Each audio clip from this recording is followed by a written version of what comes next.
Have you ever stood at a crossroads in life when loss has stripped everything away, and you wonder if love or belonging could ever find you again?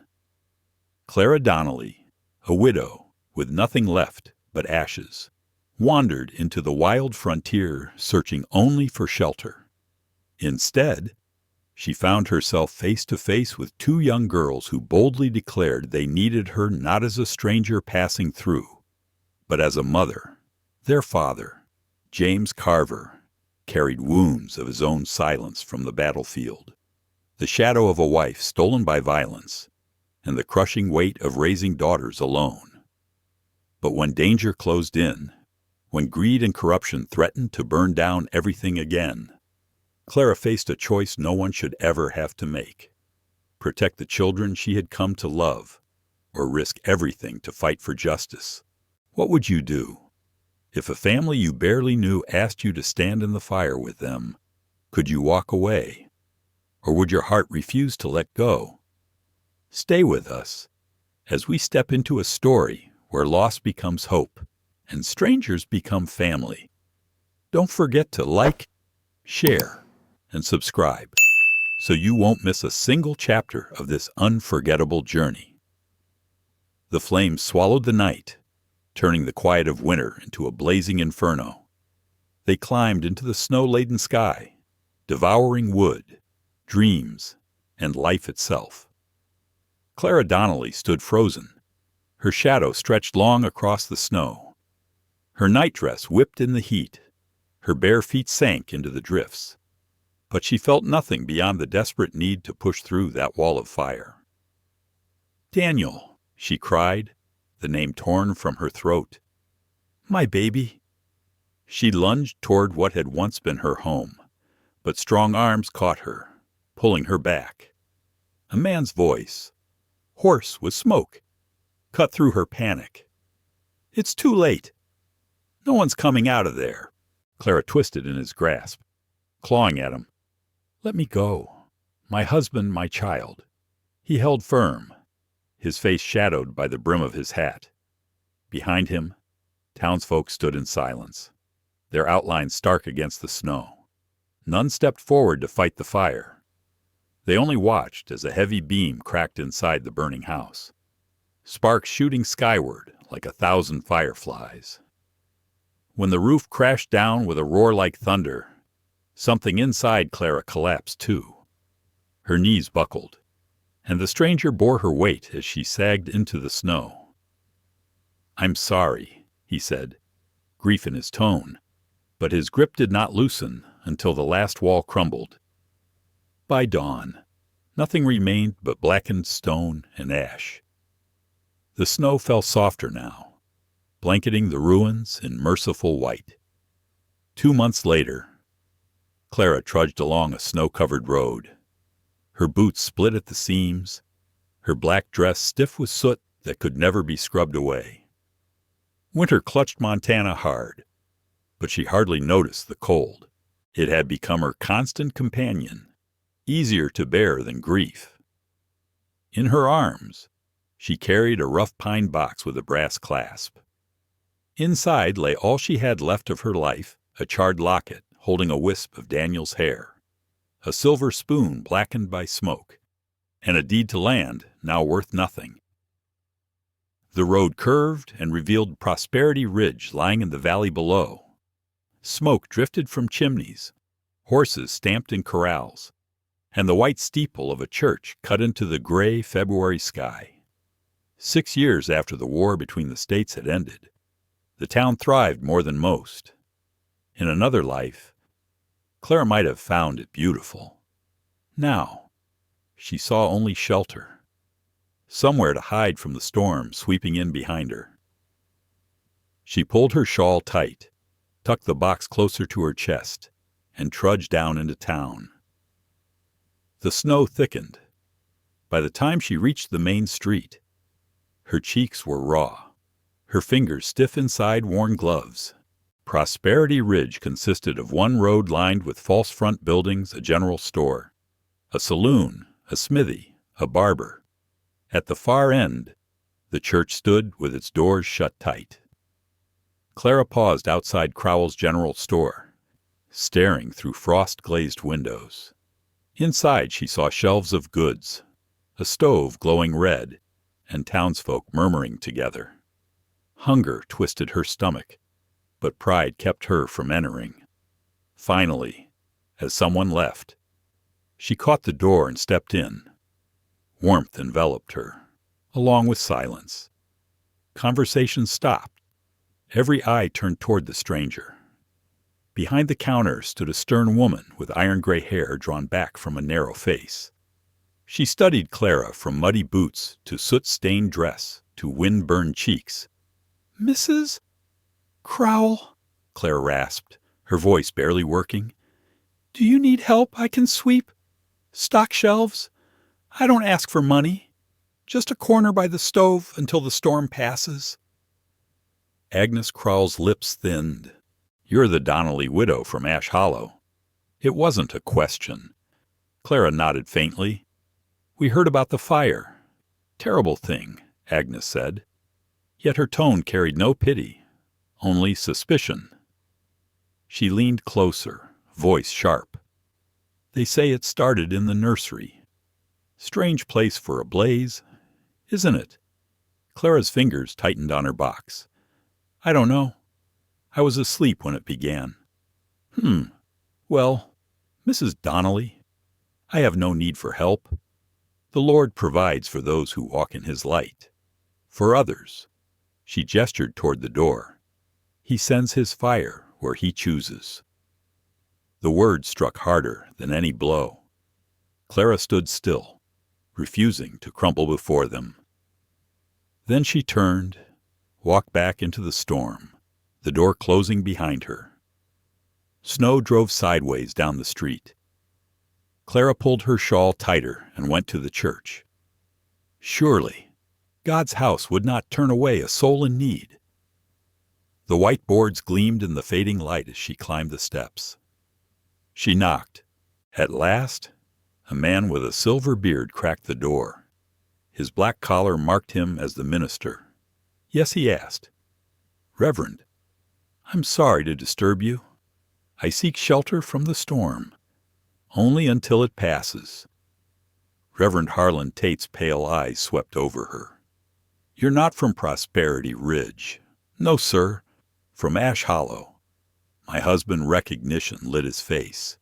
"You're Donnelly's widow." Clara nodded, weary of the word that defined her. His expression softened briefly, then hardened. "I'm afraid the church is closed today, and we have no accommodations for travelers." "I don't need accommodations," Clara pleaded. "Just a bench, a corner out of the cold." He glanced past her toward the store, then back. His eyes cooled. "There are whispers about you, Mrs. Donnelly. Misfortune follows some souls like a sickness. Some say the fire that claimed your family wasn't natural." Clara's blood turned to ice. "My husband and unborn child died in that fire." "Yes," he replied coldly. "God's judgment is often harsh. Take your misfortune elsewhere. Prosperity Ridge has endured enough sorrow." He closed the door. Snow gathered on Clara's shoulders as she sank onto the steps. Exhaustion numbed her body. Perhaps this was the end, swallowed by winter. Forgotten. Time drifted by, unmarked, until a small voice broke the silence. "Are you crying?" Clara lifted her head. At the foot of the steps, two identical little faces stared up at her. Two little girls, no more than 7 years old, stood at the bottom of the church steps. Their cheeks were pink from the biting wind, their identical blue eyes bright beneath wool caps pulled low. Each wore a coat that had seen better winters, the hems threadbare, the fabric too thin for the storm raging around them. Snow clung to their boots, nearly swallowing their small feet. "Don't cry," the girl on the left said matter-of-factly.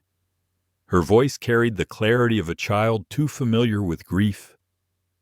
"Mama cried too, before she went away." Clara Donnelly blinked, brushing snow from her skirts. Her throat tightened, but she forced steadiness into her tone. "I'm not crying," she said gently, "and you shouldn't be out here in weather like this." The sisters exchanged a glance. One of those wordless conversations children shared when they understood each other completely. The bolder of the two stepped forward, climbing the steps with quiet determination. She studied Clara as though weighing her worth. "You don't have a home, do you?" she asked bluntly. "You look like someone who's lost theirs." The observation cut deeper than any whisper she'd endured in town.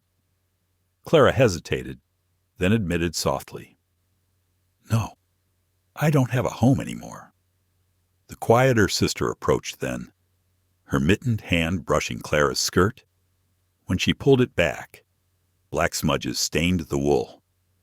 Her voice came like a whisper carried on the wind. Fire, not a question, an understanding. Clara swallowed hard, unable to respond, but she gave a single nod. "I'm Sarah," the first girl said, with a confidence that made her seem older than her years. "This is my sister, Lila. We live with our father, James Carver. He doesn't talk much since the war." The war, Clara repeated. "Caught off guard, Gettysburg," Sarah recited carefully, as though repeating something taught to her. "A bullet stole his voice, but not his hearing. That's what the doctor says." Lila tugged at her sister's sleeve, leaning close to whisper. Sarah listened, nodded, and announced solemnly, "Lila says you should come with us. Father won't mind. He never turns people away, especially when the snow's heavy like this." The offer warmed something in Clara, though caution quickly smothered it. Shelter was tempting, so was kindness, but experience had taught her both often came at a cost. "I couldn't trouble your father," she said. "It's not trouble if we ask you," Sarah countered, her voice steady with the stubborn logic of a child.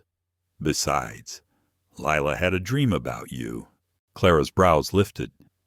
"A dream?" Lila nodded, her solemn eyes strangely old for one so young. "A woman walking through fire," she said. The flames didn't touch her. She was holding something important. Clara's hand tightened instinctively around the pine box clutched to her chest. A chill, sharp and sudden, traveled her spine. "It was just a dream," she whispered. "Her dreams come true sometimes," Sarah added. "That's why she's Lila." She extended a mittened hand. "Come on. The storm's getting worse," against every warning in her mind. Clara allowed herself to be led away from the church steps, down Prosperity Ridge's narrow street, and out into the countryside.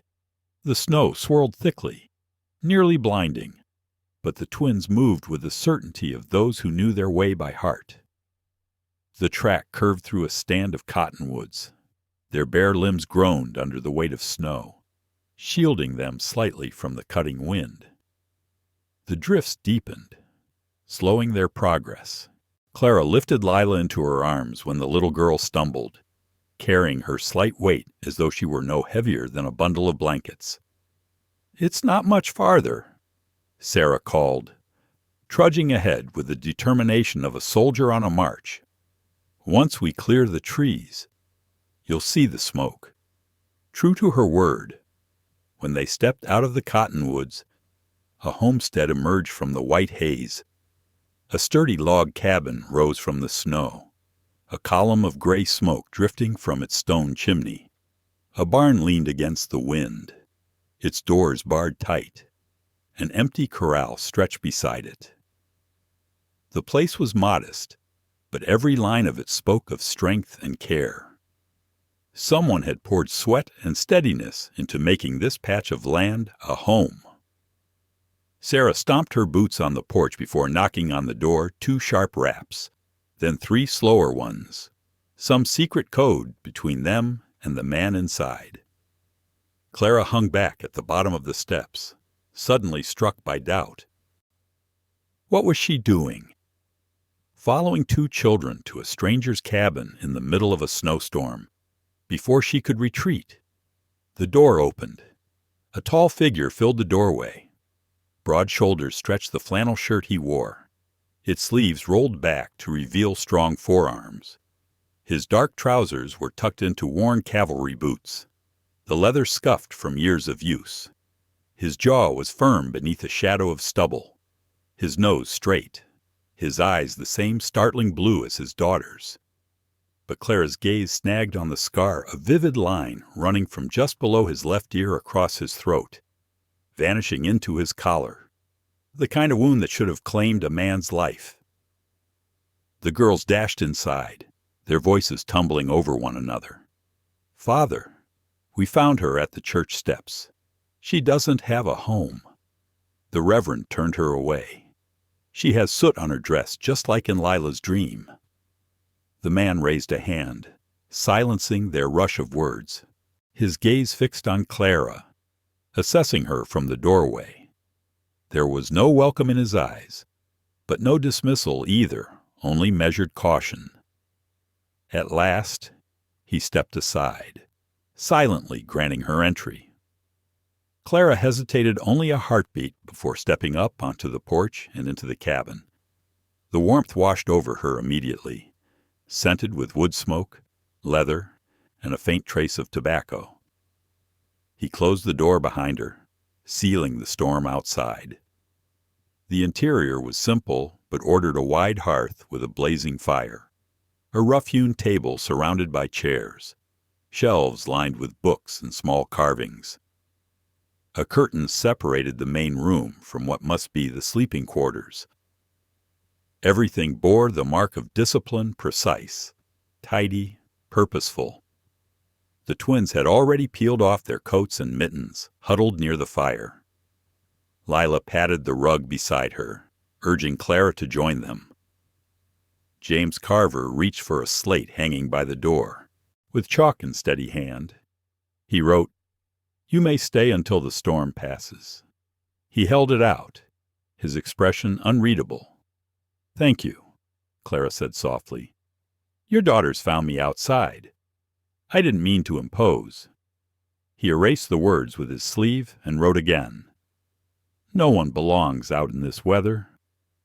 Such plain decency, after the rejection she had endured in town, struck her harder than she expected. She set her pine box gently on the table, unwound her damp shawl, and sank onto the hearthrug beside the girls. Sarah appeared with a steaming cup. "It's willow bark tea. Father makes it when we're cold or hurting." "Are you hurting, Mrs. Donnelly?" Clara supplied, her voice low. "Yes, child, but not in a way tea can heal." At her name, James paused, the chalk motionless in his hand. Something flickered in his expression. Recognition. Perhaps. His eyes lingered on her as she accepted the cup. Lila broke her silence then, her voice soft and far away. "You lost someone in the fire." "More than one." Clara's hands shook, tea sloshing dangerously near the rim. "Yes," she whispered. Sarah shot her sister a quick warning look. "Father says not to speak of sad things when we have guests." James crouched near the fire, adding a log. His back was to Clara, but she saw the tension in his shoulders, the weight he carried without words. And suddenly, in the shifting glow, she knew him. This was the same man who had held her back from the flames that night, the man who had whispered the words that haunted her still, "It's too late." The cup slipped from her hands, shattering against the floorboards. Morning came bright and merciless, sunlight bouncing from the snow outside, as if to deny the shadows that lingered in Clara's heart. The storm had spent its fury overnight, leaving behind a world scrubbed clean, the land glittering under the sun as though dusted with diamonds. Clara woke slowly, disoriented, swaddled in quilts that did not belong to her. For a blissful moment she forgot. She forgot the fire, the scream swallowed by the roar of collapsing beams, the ashes that had once been her life. Memory returned, and with it, the familiar ache that sat in her chest like a stone. She pushed herself upright, taking stock of her surroundings. The room was small, separated from the main cabin by a heavy curtain. 2 empty beds across from her cot, their covers rumpled, told her she had been given the children's room. Light streamed in from an eastern window, dazzling against the snow outside. On a table near her cot rested a basin filled with cold water, a sliver of soap, and a folded towel, small courtesies that felt like rare luxuries. At the foot of the bed sat her pine box, untouched. Clara washed quickly, letting the chill water chase the heaviness from her face, then smoothed her wrinkled dress and bound her hair at her nape. Drawing in a steadying breath, she pushed the curtain aside and stepped into the main room. James Carver sat at the table, a mug of steaming coffee beside him, his hands working patiently at the worn leather of a harness. He looked up briefly when she entered, gave a curt nod of acknowledgement, and returned to his task. The twins were nowhere to be seen. "Good morning," Clara said softly, unsure of her welcome. "Thank you for letting me use the cot." James set down his work and reached for the slate that hung near the stove. With quick, efficient strokes, he wrote, "The girls are feeding the chickens. Coffee's hot." He gestured toward the pot simmering atop the stove, grateful for something to occupy her trembling hands. Clara poured a cup. The coffee was strong, bitter, but its warmth was a balm. She sat opposite him, mustering the courage to speak. "Mr. Carver," she began slowly, "I believe we've met before." His hand stilled, chalk poised above the slate. "The night of the fire in Ash Hollow." Clara continued, "You were there." At last he lifted his gaze to hers, his piercing blue eyes unreadable. The silence stretched before he scrawled across the slate, "I was there." No explanation, no apology. Why her voice trembled with all the grief and confusion of those terrible months. "Why were you there? Why did you stop me?" He wiped the slate clean, his jaw tightening. Then he wrote, "Delivering lumber to the Pearson place. Saw the smoke. By the time I reached your farm, the roof was gone. You would have died too. Couldn't let that happen." Clara's hands shook as she set down her cup. Her voice cracked. "My husband was inside. My baby. I might have saved them." James shook his head once, firmly, decisively. His chalk scratched hard against the slate. No one could have lived. Heat too great. Walls falling. The chalk snapped in his fist. For a fleeting moment his eyes betrayed anguish before he forced his expression back into calm. Before Clara could answer, the cabin door burst open. Sarah and Lila tumbled in, carrying with them a rush of cold air and the unshakable energy of youth. "Mrs. Donnelly, you're awake," Sarah exclaimed. "We brought eggs for breakfast." Lila cradled a pale blue egg reverently. "From the special hen," she announced, her solemn face transformed by a rare smile. Clara forced her lips into a smile. "That's wonderful. Lila, a very special find indeed." James rose, pocketing the broken chalk, and moved to the stove. The moment of raw truth between them dissolved beneath the ordinary clatter of morning. Yet Clara knew the conversation was far from over. He had told her part of the truth, but not all. Breakfast was plain but filling fried eggs, yesterday's cornbread, and more of that biting coffee. The girls chattered throughout, unbothered by their father's silence. Clara watched with fascination as they communicated with him through a mixture of nods, gestures, and intuition. James tapped the table when he wanted the salt, raised an eyebrow in question, or conveyed his thoughts with elegant precision of his hands. It was its own language, one the girls seemed fluent in. Afterward, Clara insisted on washing the dishes. It was the least she could do to repay their kindness. While she worked, Sarah approached, clutching a worn book. "Would you read to us, Mrs. Donnelly, father tries?" But she glanced toward James, who was shrugging into his coat. It's not the same without a voice. The simple request pierced Clara's heart. When had anyone last asked something of her that wasn't laced with pity or suspicion? She smiled. "I'd be glad to." Sarah's face lit up as she placed the book on the table, a battered copy of Swiss Family Robinson. "We're at the part where they build the tree house," she said eagerly. "I like how clever they are. Lila likes the animals best." James lingered at the door, watching the exchange. Something softened in his eyes, a fleeting flicker of gratitude. He gave Clara a single nod before stepping out into the bright, snow-covered morning. The rest of the morning passed peacefully. Clara's voice carried the tale, the girls hanging on each word. Lila leaned against her side, her warmth seeping into Clara's bones. Sarah sat straighter, eyes intent, her questions spilling at each pause. When Clara's throat grew tired, the girls eagerly showed her their small treasures, feathers, stones, a bird's nest carefully preserved. Then Lila brought out her drawings, childlike sketches, yet vivid with expression. Animals, trees, and a house wreathed in flames, a lone figure standing before it.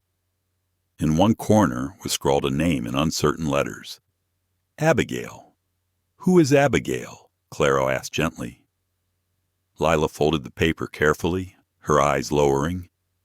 "Mama's name was Eliza," she said softly, sidestepping the question.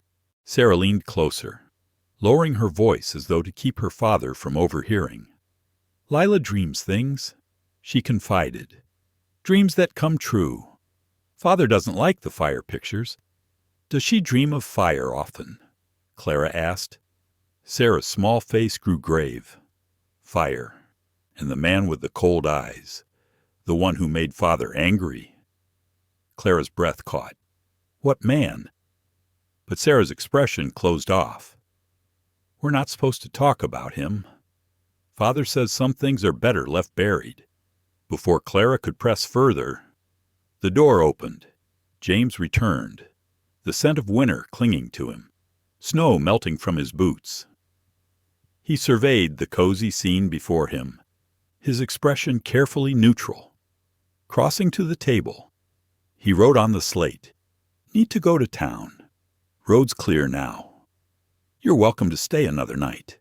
Path to Ash Hollow still blocked." Relief washed over Clara, though pride made her hesitate. "I wouldn't want to take advantage," she said softly. "Perhaps I could help earn my keep. I notice the girls' dresses need mending. I'm handy with a needle." James considered her words, then gave a single approving nod. Shelter for labor, an arrangement that preserved her dignity. "Can Mrs. Donnelly come to town with us?" Father Sarah asked eagerly, bouncing on her toes. "Please, she can help carry supplies, and we can show her the candy jars at Mrs. Crowell's store." At the mention of Agnes Crowell, James' expression darkened. His blue eyes flicked toward Clara, a question unspoken. "I've already met Mrs. Crowell," Clara said carefully, her voice steady though her stomach tightened at the memory. "Yesterday, when I first arrived. She made it very clear I wasn't welcome." Sarah snorted, a surprisingly grown-up sound for such a small girl. "Mrs. Crowell's mean to everybody," she muttered, "especially Father. She says," before she could finish, James Carver's hand struck the table with a sharp crack. The noise made both girls jump. He shook his head firmly, his expression brooking no argument. Then he took up his slate and scrawled, "You'll stay with Miss Harper while I'm in town. Both of you." Sarah's shoulders sagged, but she didn't argue. Lila merely nodded, as if she had already expected this outcome. "Who is Mrs.?" Harper Clara asked. Once the girls had gone to fetch their coats, James wrote quickly, his strokes crisp. "Widow, lives nearby, Chinese. Town disapproves, but she's kind to the girls." Clara read between the spare words. Another outsider, another woman judged by appearances and prejudice. She couldn't help but wonder about this Mrs. Harper. What story had brought a Chinese widow to this remote Montana town? What trials had carved her into someone who could be trusted with James's daughters when few others were? The ride toward town was bumpy and damp, but mercifully short. James drove the wagon with practiced ease, Clara seated beside him, the twins huddled together on straw in the back. The day had warmed just enough to soften the top layer of snow, leaving the road muddy and slick. James guided the horses with the same quiet competence he seemed to bring to everything, his large hands sure and steady on the reins. They spoke little, or rather, Clara spoke little, and James, as always, remained silent. But the quiet between them wasn't oppressive. It carried no weight of judgment or demand. After months of whispered pity, sideways glances, and prying questions, Clara found the silence strangely restful. Mrs. Harper's home stood a little apart from the main road, tucked against a line of cottonwoods. The small cabin was neat, with red-painted symbols above the door that Clara didn't recognize.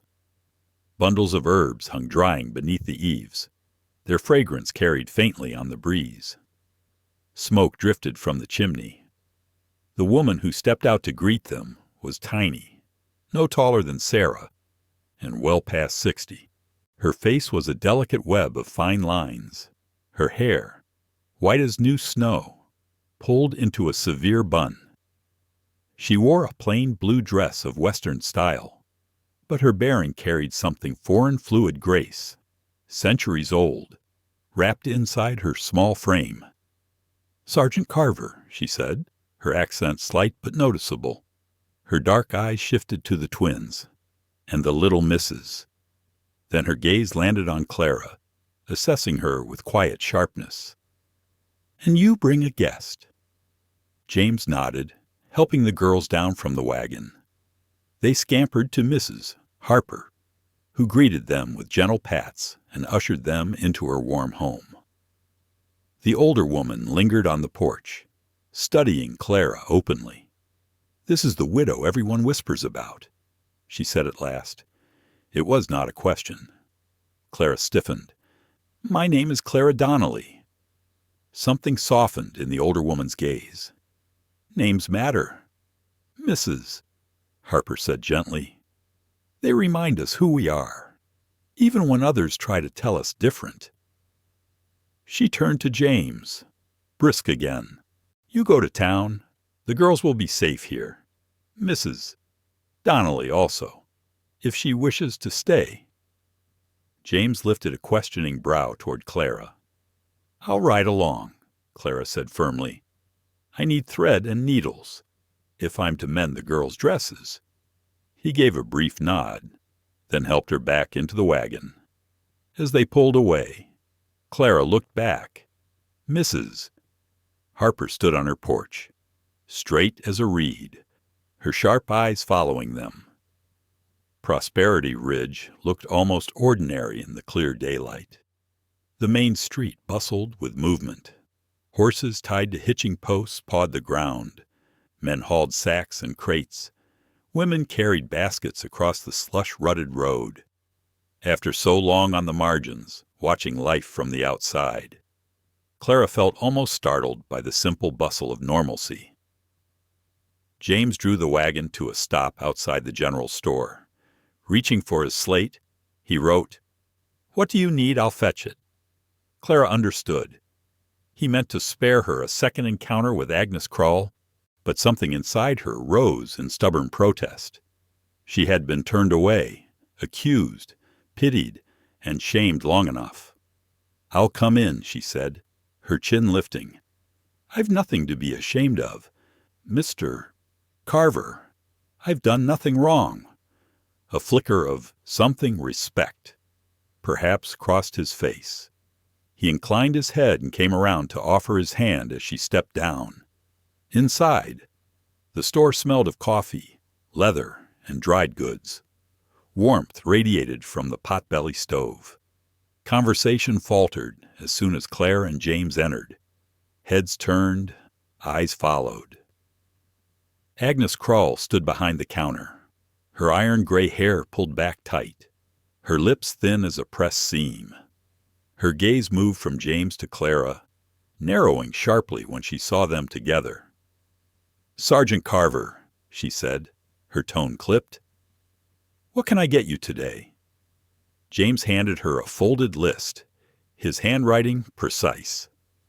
Agnes scanned it quickly before gathering flour, coffee, tobacco, and a box of cartridges. Clara moved quietly toward a glass case displaying spools of thread and packets of needles. Though she kept her posture straight, she felt the weight of sidelong glances. A mother pulled her child closer when Clara passed, as though sorrow might be catching. A logger spat deliberately into the spittoon, his hard gaze fixed on James's back. Agnes's voice, honeyed with malice, carried across the store. "I see you've taken in another stray. Sergeant, first the foreign widow, now this one. People are beginning to talk." James's shoulders stiffened, but he didn't turn. Agnes pressed on, her tone mock sympathetic. "A man alone with 2 young girls needs a woman in the house, of course, but there are respectable widows in this county, ones without, shadows hanging over them." Heat rushed to Clara's cheeks. She drew a breath, ready to speak, but another voice cut through before she could.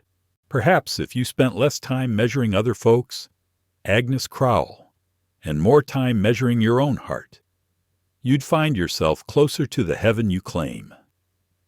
The voice belonged to a woman in her 60s, small but straight-backed, wrapped in a crimson shawl over her black dress. Her accent carried only a trace of another land, softened by decades in America. Agnes's face soured. "Mayling Harper, I might have guessed you'd defend the likes of her. Birds of a feather. Mrs." Harper's smile was faint but sharp. "Yes, we widows do tend to stick together, especially when the so-called virtuous women of town are so eager to cast stones." She crossed the room with measured steps until she stood at Clara's side. "Mrs. Donnelly, isn't it? I don't believe we've been properly introduced. I am Mayling Harper. My husband was the doctor here, before the war." Clara felt warmth at this unexpected ally. "Clara Donnelly, it's a pleasure to meet you." "Mayling, please, I only came in for liniment for my arthritis, but perhaps, when this errand is done, you'll join me for tea. My cottage is small, but peaceful." Before Clara could answer, the store door banged open. A gust of cold air swept in, followed by a man whose presence instantly dominated the room. He was tall, impeccably dressed in a black coat and beaver hat. He carried himself with the unshakable authority of wealth and power.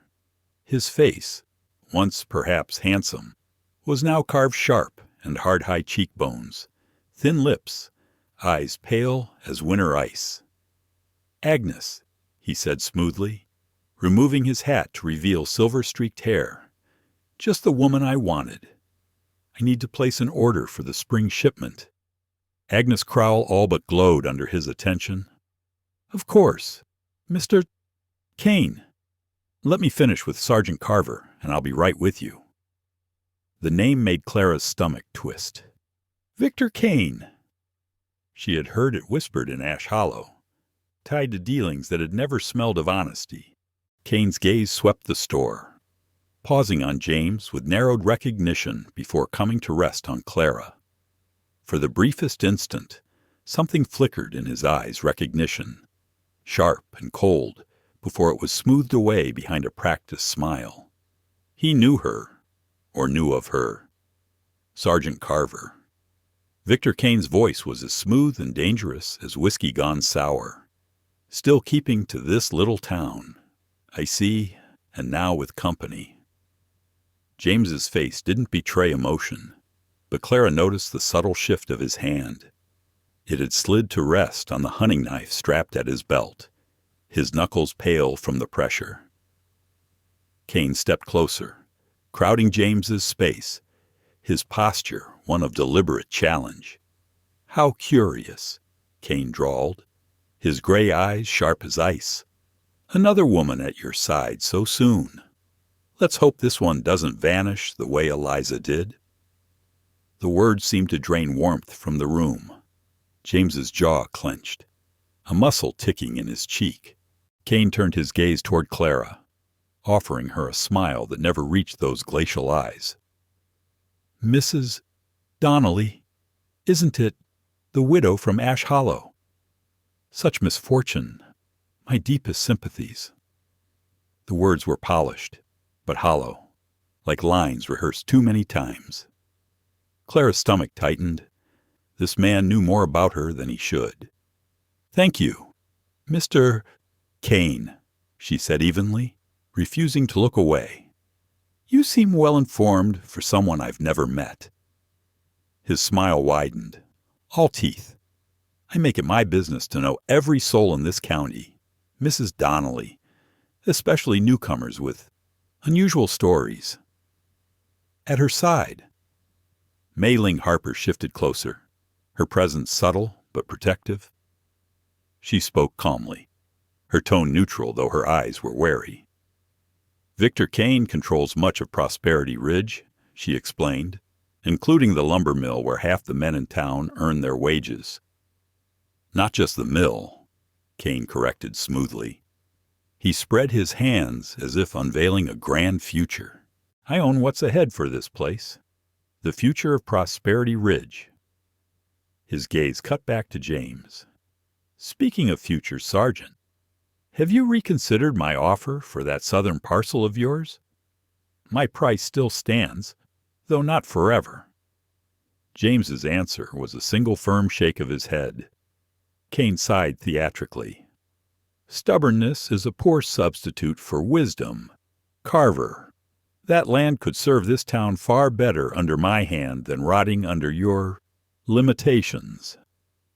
His eyes flicked to James's scarred throat with cruel deliberation. Clara felt her heart surge with indignation. The insult was petty, cutting where she had seen nothing but strength. Her voice carried across the hushed store. "Mr. Carver's abilities are more than sufficient. He manages his land, raises his daughters, and shows kindness where others would turn away. I wonder, Mr. Kane, if the same could be said of you." Gas rippled around them. No one spoke to Victor Kane that way. Certainly not a widow who had arrived in town with nothing but ash clinging to her skirts. Kane's pale eyes hardened like stone. His smile vanished. Careful. "Mrs. Donnelly, this town has little patience for women who forget their place. You might ask Mrs. Harper how it feels to cross me." He tipped his hat, turned on his heel, and strode for the door. "I'll return for that order later. Agnes," he called over his shoulder. With a final cutting glance at Clara, he disappeared into the street. The tension in the store lifted slightly with his exit. Murmured conversations resumed, though none dared too loudly. James moved to Clara's side, his expression grim. He scribbled quickly on his slate, "We should leave." Agnes Kroll wrapped his purchases briskly, her face sour again now that Kane was gone. "That'll be $2.45. "Sergeant," she said. her tone sharp, and a word of warning. Choose your company carefully. Some women carry trouble with them like perfume. James laid down the coins without acknowledgement, collected the parcels, and stalked toward the door, his back rigid with anger he would not show. Mayling Harper touched Clara's arm lightly. My offer of tea stands, Mrs. Donnelly. Any time. My door is always open to those in need. Clara managed a small smile. Thank you, Mrs. Harper. I may take you up on that. Outside. James loaded the wagon with deliberate control, his movements tight, clipped. Clara climbed onto the seat without waiting for his help, granting him the silence he seemed to need. As they rolled away from the store, she felt eyes following them, curious, hostile, calculating. Prosperity Ridge had taken her measure and found her wanting. And yet, for the first time since the fire, Clara realized she cared, not for herself, but for the quiet man at her side, who had opened his home despite the town's judgment. They had just reached the edge of town when a small figure burst into the road, waving frantically. Lila! Her little face was blotched with tears, her coat flapping open against the cold. James hauled back on the reins, stopping the horses sharply, then jumped down before the wagon had even settled. He scooped his daughter into his arms, his expression raw with fear. Lila buried her face in his shoulder, sobbing. Clara scrambled down, her own heart hammering. Lila, what is it? Where's Sarah? Where's Mrs. Harper? Through hiccups and tears, the child managed. The bad man came. He talked to Sarah when Mrs. Harper stepped away for herbs. He said he knew about the special child, about Father's secret. I'm scared. Father. I don't want him to take Sarah the way he took Mama. James's face blanched. His grip tightened around his daughter as though he could shield her from every cruelty in the world. Without a word, he lifted her into the wagon, then gestured sharply for Clara to climb aboard. As she obeyed, she noticed his hand on the knife at his belt again, his knuckles white against the hilt, and then, with a cold jolt of clarity, Clara understood. The bad man the girls whispered of, the man with the eyes like frozen stone, was Victor Kane, the man who had hinted too knowingly about the fire that destroyed her life, the man who had spoken of Eliza Carver's disappearance with casual cruelty, the man Lila believed had stolen her mother. James snapped the reins, urging the team into a near gallop down the muddy track toward Mayling Harper's cabin. Clara clutched the pine box on her lap, the last relics of her life inside Daniel's locket, the child's silver spoon, the worthless deed to Ash Hollow, deed to land that bordered Kane's lumber works. Land Daniel had refused to sell. Days later, their home had burned. The cabin came into view, smoke still drifting from the chimney, herbs hanging as before, but the silence pressing around it was wrong. No bird calls, no crack of wood cutting, no childish laughter, only the squeal of wagon wheels and the labored breaths of horses driven hard. James leapt down before the wagon fully halted, knife in hand, striding toward the cabin with deadly purpose. Clara followed more slowly, Lila clinging to her. Sarah, Mrs. Harper, she called, her voice sharp with fear. The door creaked open. Mayling Harper stepped out, her face grave. Relief flickered in her eyes. Sergeant Carver. Clara. Thank heaven. Hannah. The question was in every line of James's rigid body, in the desperate search of his eyes. She's inside, Mayling said quickly, shaken, but unharmed. James shouldered past, sheathing his knife only once he saw Sarah sitting at the small table, a teacup before her, pale but whole. He dropped to one knee beside her, his hands gentle as they turned her face to check for hurt. "Father, I'm fine," Sarah murmured, muffled against his chest as he pulled her close. "Truly. Mr. Kane only wanted to talk." James leaned back enough to look at her, his face a storm of questions. He asked about Mama's papers. Sarah whispered, "If we still had them." He said he knows where Mama really went. He said someday he'd tell me if I was a good girl. A chill swept through Clara. The threat buried in those words was unmistakable. She set Lila down, and the twins clung to each other desperately. Mayling Harper's expression, usually calm, had hardened into steel. Mayling Harper's voice was steady, though her hands trembled faintly as she spoke. "I was gathering feverfew for Mrs. Anderson's headaches. I stepped away for no more than 5 minutes. When I came back, Victor Kane was leaving. He tipped his hat, as if his presence were his right." Her lips pressed into a thin line, shame flickering across her features. James Carver shook his head firmly, already pulling paper toward him. He scrawled with quick precision, "Not your fault. My enemy, not yours."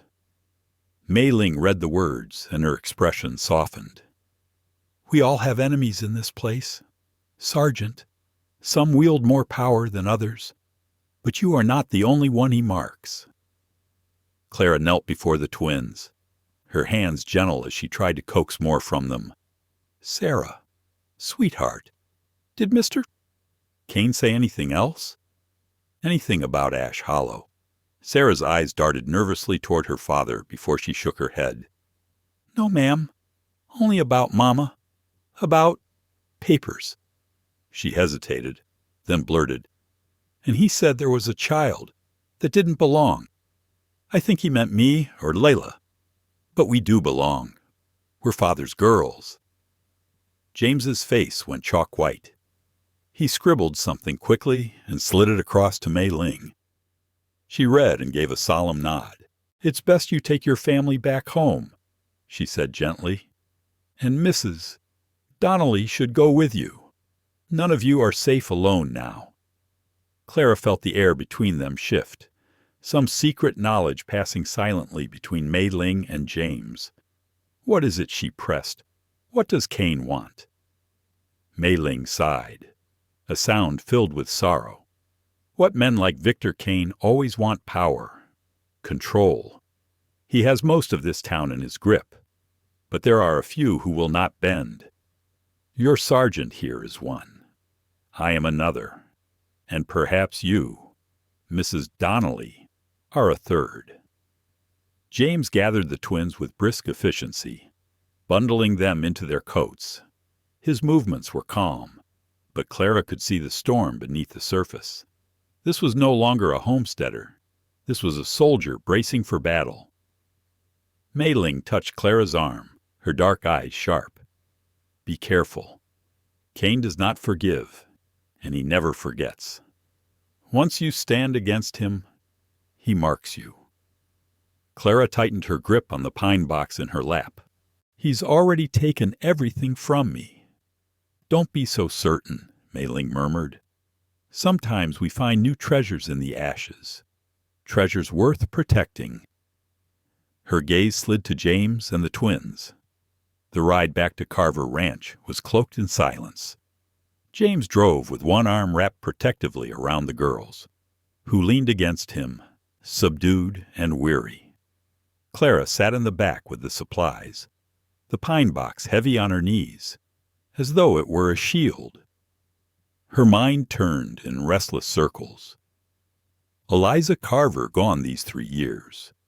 The rumors whispering she had run off with Kane. Kane's sudden appearance at Mei Ling's cabin. His taunts in the store. His too-deep knowledge of the fire at Ash Hollow. And the threat he had dared to utter about a secret child. Each piece formed part of a pattern Clara could no longer ignore. As they neared the ranch, James slowed the wagon. His posture sharpened, every line of his body alert. his gaze sweeping the trees, the yard, the cabin. Only when he seemed satisfied that no intruder waited did he urge the horses forward. Inside, he moved with the discipline of a seasoned soldier. He checked every room, every shutter, laid his rifle within reach by the door. The twins watched in silence, clearly used to these routines. When he was done, he gestured for them to build up the fire, then turned his slate to Clara to talk. After they sleep. She nodded, knowing the truth would come, but not yet, not before the children were safe in bed. She busied herself with supper, cobbling together beans, salt pork, and the last of the cornbread. Familiar work steadied her hands even as her mind churned with dread. The girls ate little, exhaustion plain on their faces. Lila leaned into her father's side, her appetite gone. Sarah tried to keep her composure, but every so often the brave mask slipped, revealing the frightened child beneath. Afterward, Clara suggested reading. The simple ritual drew them back toward normalcy. The twins curled beside her by the fire, while James sat nearby, whittling at a scrap of wood. The steady rasp of his knife underscored Clara's voice as she read aloud until the girl's eyes drooped. James rose and lifted Lila, motioning for Clara to carry Sarah. Together, they tucked the sisters into bed. Clara lingered a moment, watching Sarah stretch out a hand until her fingers brushed her sister's. Even asleep, they sought one another. The sight tugged at something deep in Clara, a tenderness she had thought long buried. Back in the main room, James added wood to the fire and poured 2 mugs of coffee.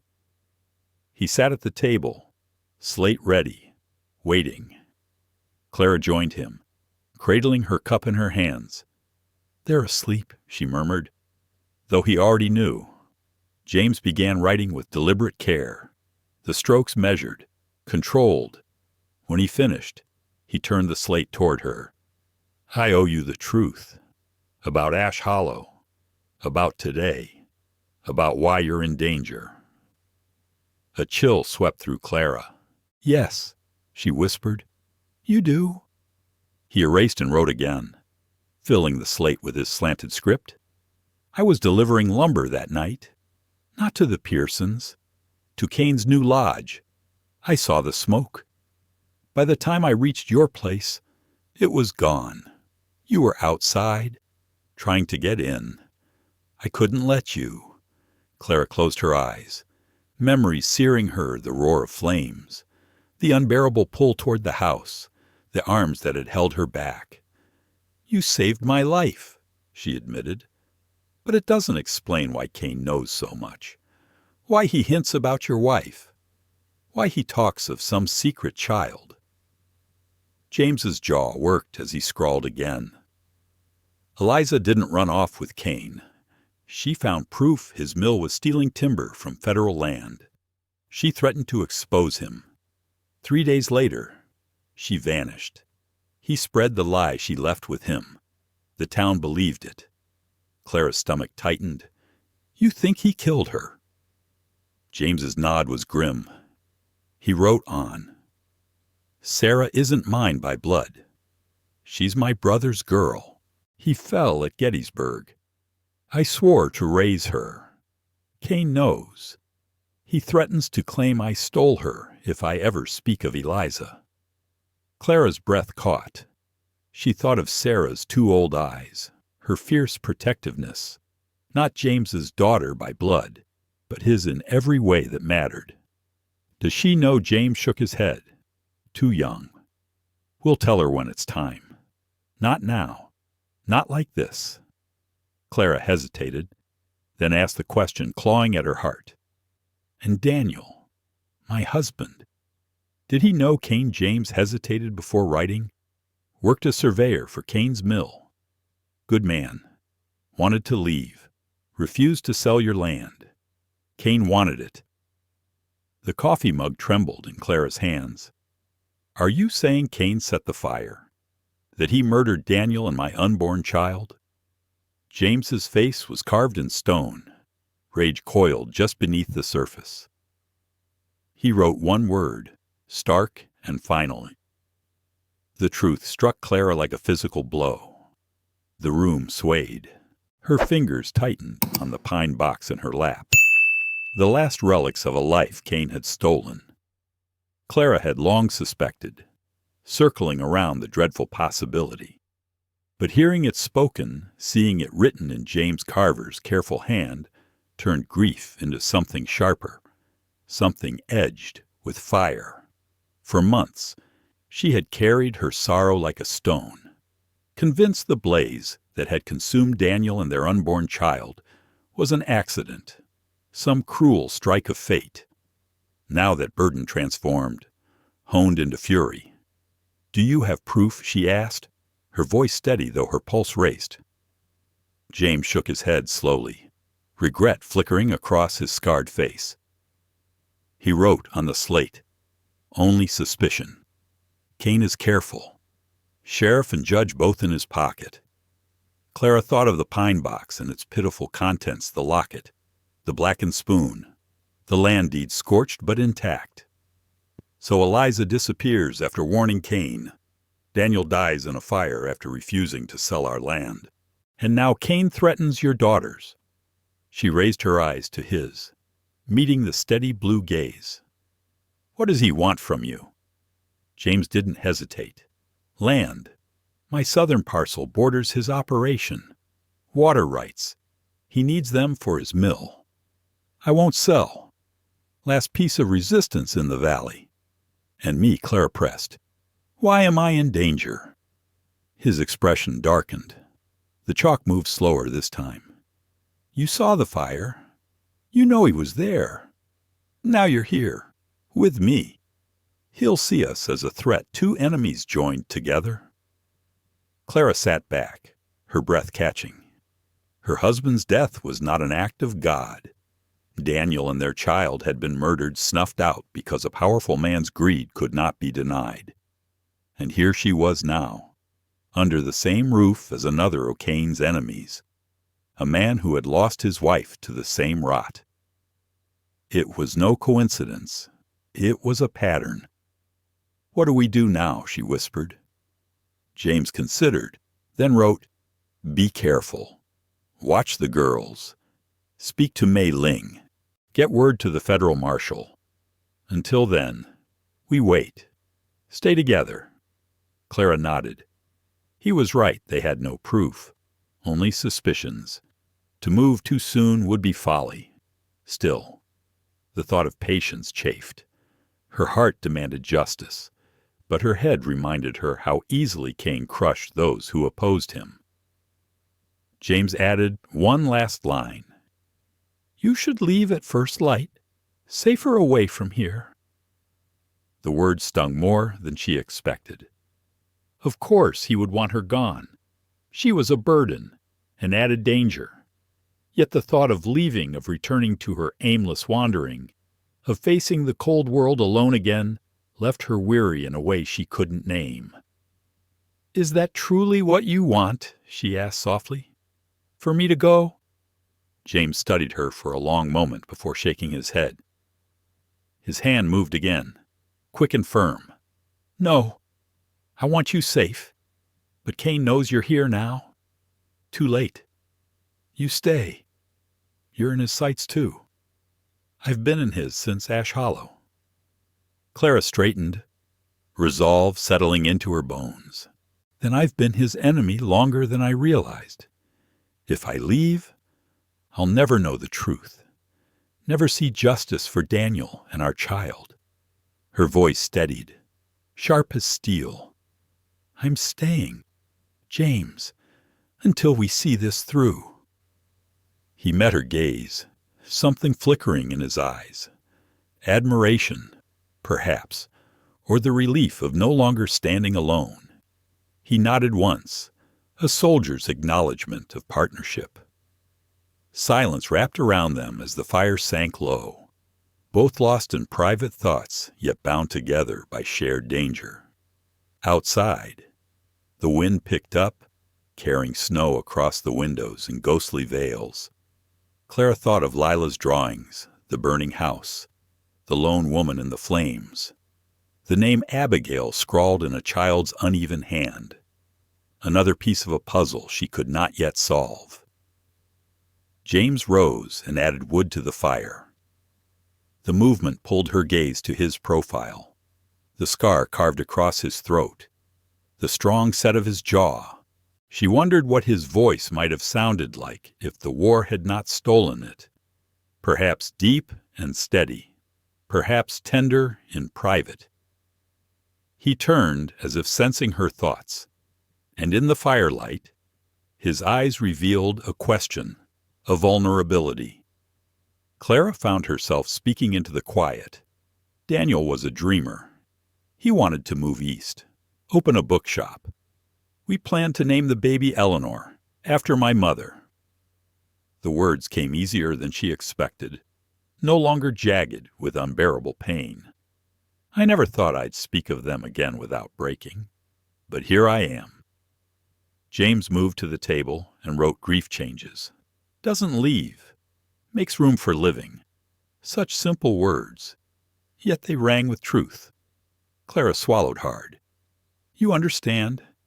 He inclined his head. She went on, her voice softer. Your daughters are remarkable. You've done well by them, despite everything. A ghost of a smile curved his mouth. He wrote, They raise me as much as I raise them. I just keep up. Clara laughed, startled by the sound. It had been so long since laughter lived in her throat. James's eyes warmed at the sound. He wrote quickly, Lila's like Eliza. Seas beyond. Sarah strong, like my brother. And you, Clara, teased gently. The seer, or the stubborn one. He tapped the latter, pointing to his chest. I thought so, she replied with a smile. Stubbornness seems the only way to survive out here. Their eyes lingered on each other, the silence between them no longer cold, but alive, charged. At last, James gestured toward the curtained alcove where her cot awaited, an unspoken suggestion she should rest. Clara rose, suddenly aware of her exhaustion. Good night, Mr. Carver, she said, then added softly, Thank you for the truth, and for the shelter. He touched her arm, light as breath. He wrote swiftly, James, not Mr. Carver. Clara felt something shift, a boundary redrawn. Good night, James, she whispered. He inclined his head, a solemn acknowledgment, almost a covenant. Behind the curtain, she lay down. The image of his scarred face lit by fire seared into her mind, not broken, but unbowed. Survivors of different flames, now standing side by side against a common enemy, for the first time since the fire. Clara closed her eyes without fear of the dawn. Meanwhile, James remained awake by the window, rifle across his knees, every creak of the cabin stirring old instincts. His gaze drifted toward the alcove where Clara slept. She had walked out of the fire and into his life like something foretold, carrying not just a box of relics but courage, resilience, and an unwillingness to bend. He touched the scar at his throat unconsciously. Eliza had never minded his silence. She had read his hands as if they were words. After she vanished, silence became his armor. Yet watching Clara with the twins, hearing her laughter, stirred something long buried, a hunger for connection, for hope, for life. Dangerous thoughts in dangerous times, but impossible to banish now. Victor Kane would twist any bond, any hint of attachment, into a weapon. James Carver knew that as well as he knew the scar across his throat. The safest course would have been to send Clara away, to sever the fragile connection before it became a weakness. And yet he couldn't, not because she might hold the key to proving Kane's crimes, not even because she deserved justice for Daniel. He couldn't, because in her eyes he saw the same fierce determination that lived in him, the will to rebuild from ashes, to carve meaning from loss. The first light of dawn slid through frost-laced panes, painting the cabin in hues of silver and pale blue. James set his rifle aside and moved to the hearth, stoking the embers into life. A new day was beginning, and whatever it brought, he would meet it as he had met every day since Gettysburg, one breath, one step, one moment at a time. For the first time in years, though, he would not face it alone. The days that followed fell into a rhythm that was both foreign and oddly comforting. Clara found herself absorbed into the life of Carver Ranch with an ease that startled her. It felt almost as if she had been preparing for this role without knowing it. Mornings began with James already outdoors, splitting logs or feeding the livestock. The aroma of coffee lingered on the stove by the time Clara coaxed the twins from their beds, their hair mussed from sleep and their stomachs grumbling. She brushed out their dark braids, braided them into neat plaits, and set breakfast before them, oatmeal with the last spoonfuls of blackberry preserves, or cornmeal mush drizzled with molasses when supplies dwindled. These simple tasks grounded her.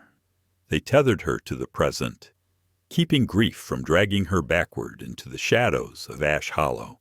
While James labored through the cold daylight clearing snow from the barn roof, chopping wood, tending the few animals that remained, Clara sat at the table with Sarah and Lila.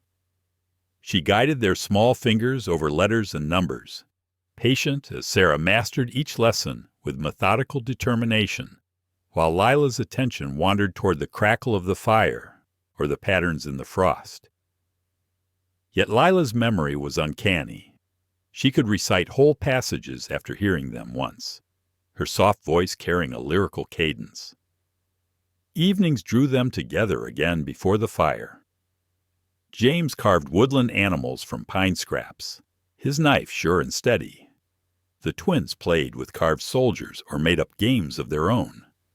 Clara mended the endless tears in their stockings and dresses, her needle flashing in the firelight. The silence between them never felt heavy. James communicated constantly with his daughters, a lifted brow to ask, a nod to approve, a hand resting gently on a shoulder to comfort. His slate remained at the ready, but rarely needed within the circle of his home. Their gestures and glances had become a language all their own. Life was isolated. No neighbors visited, and James made no trips to Prosperity Ridge after Kane's threats. Clara wondered if it had always been this way, or if their seclusion was a shield, a barrier built to protect against the world's cruelty. On the fourth morning after her arrival, Clara woke earlier than usual, restless from dreams that slipped away as soon as she opened her eyes. The cabin was dark. The fire burned down to faint embers. She wrapped her shawl tighter and moved to the window. Frost jeweled every branch, every post, every rail of fence. The snow sparkled like a field of diamonds. And there, at the edge of Willow Grove, stood a solitary figure, motionless, face turned toward the lightening east. James, without fully deciding. Clara pulled on her boots and coat and stepped outside. The cold struck like a slap, seizing her lungs, but she pressed forward, her breath pluming white in the early light. He didn't turn as she approached, though she knew he had heard her crunching steps in the snow. His gaze remained fixed on the horizon, where the sun began to crest, spilling gold across the frozen land. Clara stopped beside him, following his gaze. They stood in silence, watching the frost-bound world ignite with light. It was breathtaking, a world born anew. "I understand now," Clara whispered, "why you chose this place. It's like standing at the edge of creation." James glanced at her, a question in his eyes. "I wondered why you built so far from town," she continued. "Why live apart from neighbors? But now I see it, this view, this peace." He nodded, a faint smile touching his lips. Then he raised a hand to his throat, made a slashing gesture, and swept it outward toward the open expanse. "After the war," Clara murmured, understanding. "After Gettysburg." Another nod.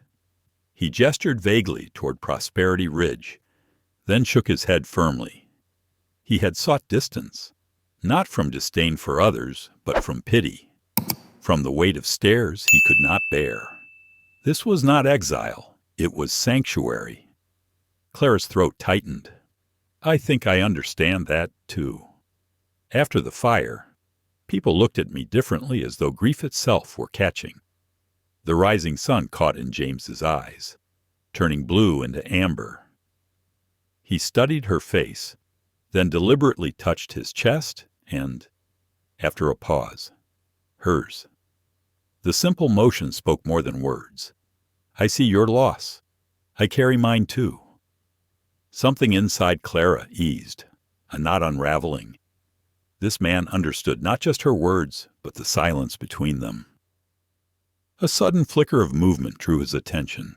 A deer stepped from the tree line near the barn, steam curling from her nostrils in the cold, thin and fragile. Her ribs showed beneath her coat. Yet she picked her way cautiously toward the barn, driven by hunger. Clara stilled, following James's signal. They watched as the doe nosed at a small pile of corn set near the barn doors, likely left there by James. The creature bent her neck, feeding quietly. James's hand moved. He mimed a cradle, then tapped his wrist. "She's with Fawn," Clara whispered. He nodded, satisfaction softening his face. He had been feeding her through the winter, ensuring life would come safely into spring. Clara swallowed, moved by the quiet mercy of the act. It was a mirror of her own lost, new life snuffed out by greed and fire. Yet here was James, nurturing it where he could. The doe lifted her head, eyes catching theirs, wild, wary, but not afraid. Then, with a flick of her tail, she bounded back into Willow Grove, her delicate tracks etched across the snow. James watched her disappear, something like peace resting over his features. Then he turned toward the cabin, smoke now curling from the chimney. The twins were awake. As Clara walked back beside him, boots crunching on frost, she carried with her a strange brightness. Perhaps it was the beauty of morning, perhaps the shared silence, or perhaps it was the growing certainty that, in this unexpected place, with these unexpected souls, she had found something worth fighting for. Morning broke with unexpected laughter. Clara entered the main room to find Sarah and Lila ankle-deep in flour, eggshells scattered across the floor, and molasses smeared across Lila's cheeks. "We're making Johnny cakes," Sarah declared proudly, holding up a lumpy mixture in a bowl. James Carver stood near the hearth, surveying the chaos with mild alarm. His expression, a mix of helplessness and resignation, sent Clara into sudden, bright laughter. The sound startled them all, a burst of warmth in the stillness of winter. "Well," she said, shrugging off her shawl, "you've made a fine beginning. How about we finish them together?" The day unfolded from that cheerful start, the air in the cabin lighter than it had been in weeks. After breakfast, James bundled the twins into their coats and took them out to check rabbit snares along Willow Grove, leaving Clara to put the house in order. She moved methodically, sweeping flour from the floor, scrubbing the dishes until they shone, folding quilts left in heaps after sleep. There was a deep satisfaction in these simple chores, as if restoring order to the cabin steadied her own soul.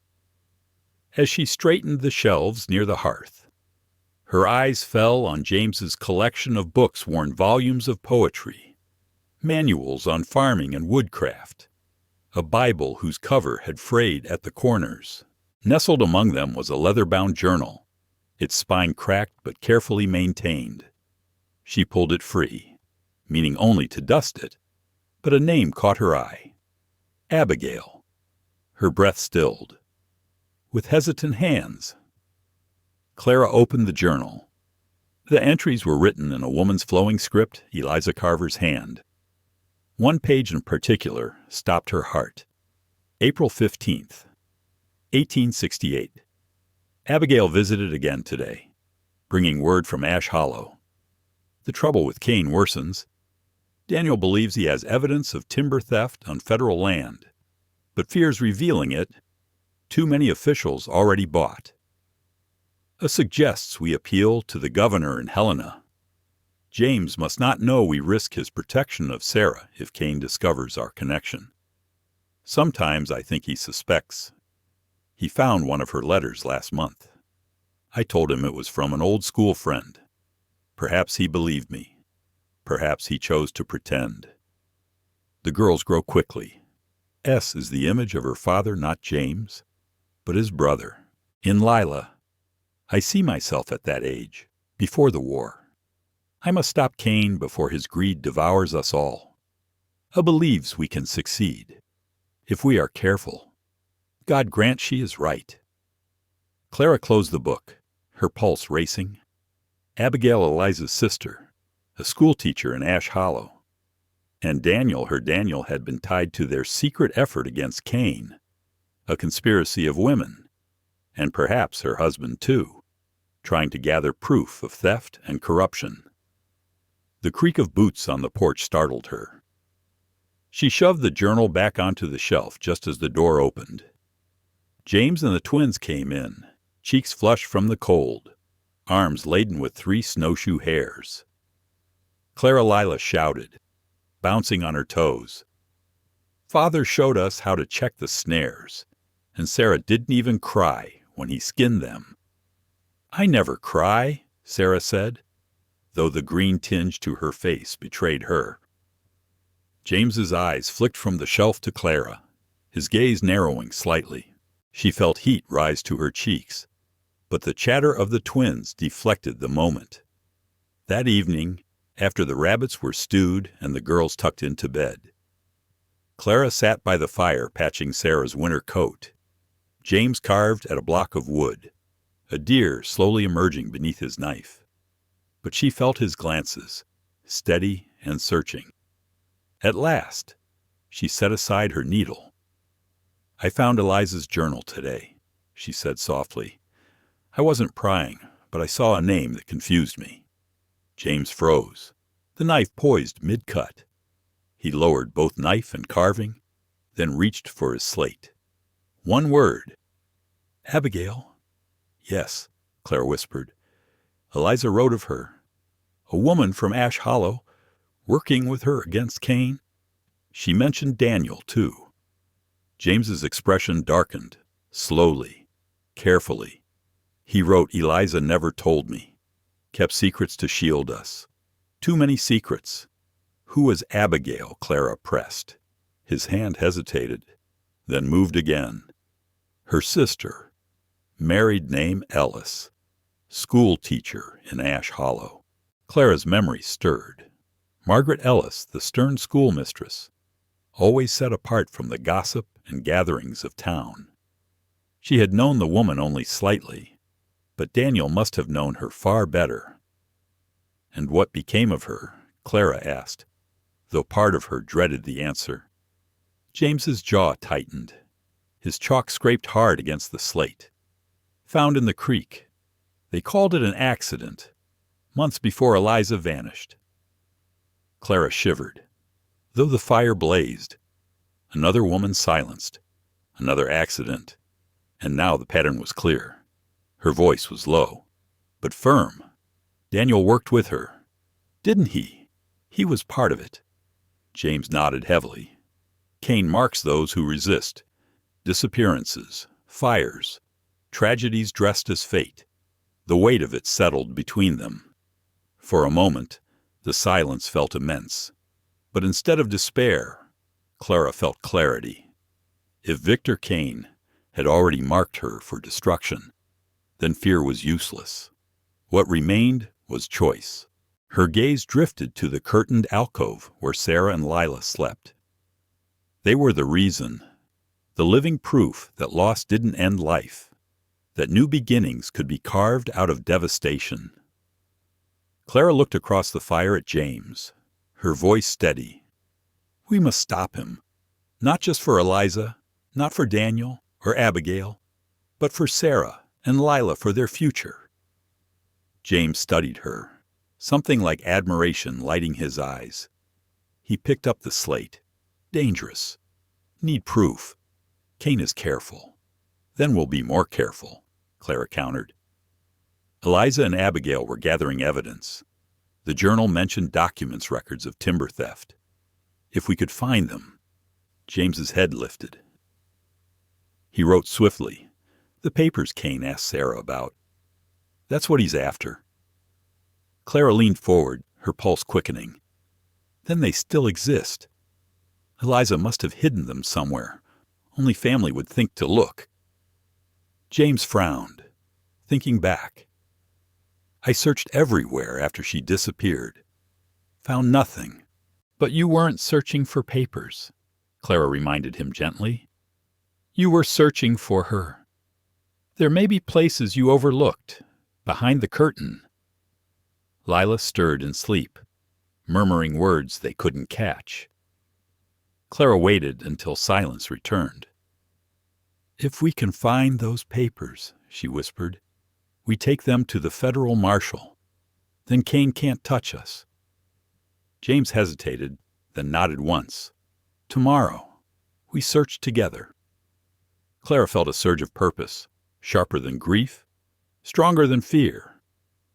This was no longer only about justice for the dead. It was about defending the living, about protecting the fragile new hope that had taken root inside Carver Ranch. James returned to his carving, the deer taking shape beneath his hands. Its slender legs and arched neck seemed to hold within them the promise of spring, the same promise Clara felt rising in her own heart. James set the chest carefully on the bed, his movements almost reverent. Clara stood close, her breath caught between hope and dread. With steady hands, he pushed aside the letters and worn keepsakes until at last he drew out the porcelain doll. Its cracked cheek bore the faintest trace of age, but its painted blue eyes seemed to watch them with solemn patience. The faded silk dress was patched at the hem, the kind of care Eliza herself might have stitched. Clara leaned closer. Eliza wrote she had the perfect place something tied to Lila's dolls. It must be this one. James nodded once, his jaw tight. He laid the doll gently on the quilt and, with a small knife, began to work at the stitching along its back. Clara winced at the delicate cruelty of the act, yet she knew it was necessary. After several tense moments, the seam gave way. James reached inside and withdrew a bundle wrapped in oilskin. He laid it on the bed between them. The room seemed to grow smaller, as though the cabinet itself held its breath. Slowly, James unwrapped the bundle, revealing folded papers, brittle with age yet intact. Clara's eyes widened as she recognized survey maps marked with precise lines and notations, tally books filled with accounts in Eliza's neat hand, and affidavits bearing the signatures of men who had once worked under Victor Kane.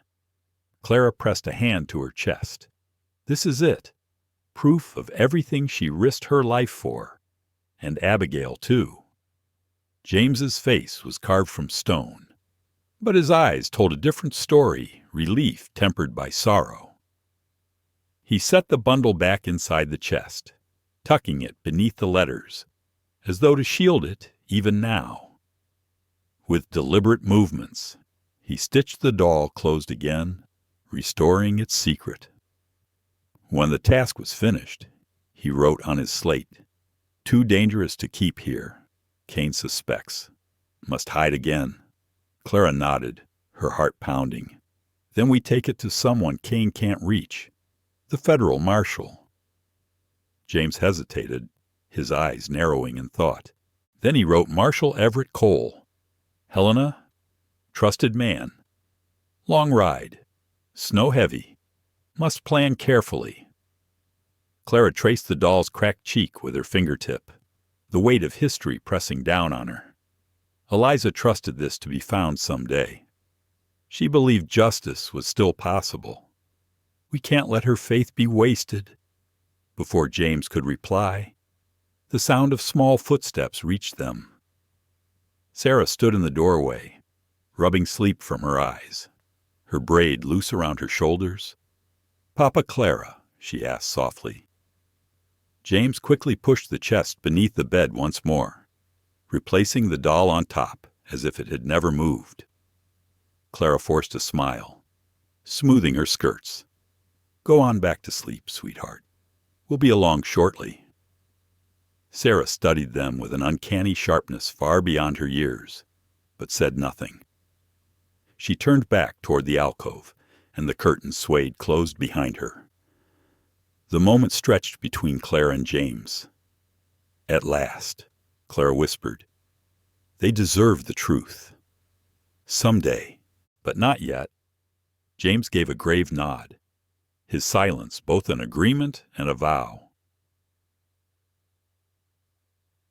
The next morning, the world was wrapped in fog, muffling every sound. Clara moved through the cabin with an edge of urgency, her hands restless on chores. James had gone out early to split wood, but she felt his absence like a hollow in the room. The papers weighed on her thoughts like a living presence.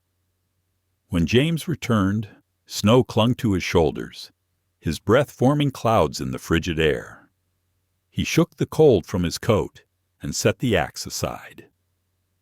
Then he wrote quickly on the slate, "We must ride to Mei Ling Harper. She can help keep girls safe while we plan." Clara agreed instantly. Mei Ling had proven her loyalty before, standing against the town's whispers with quiet strength.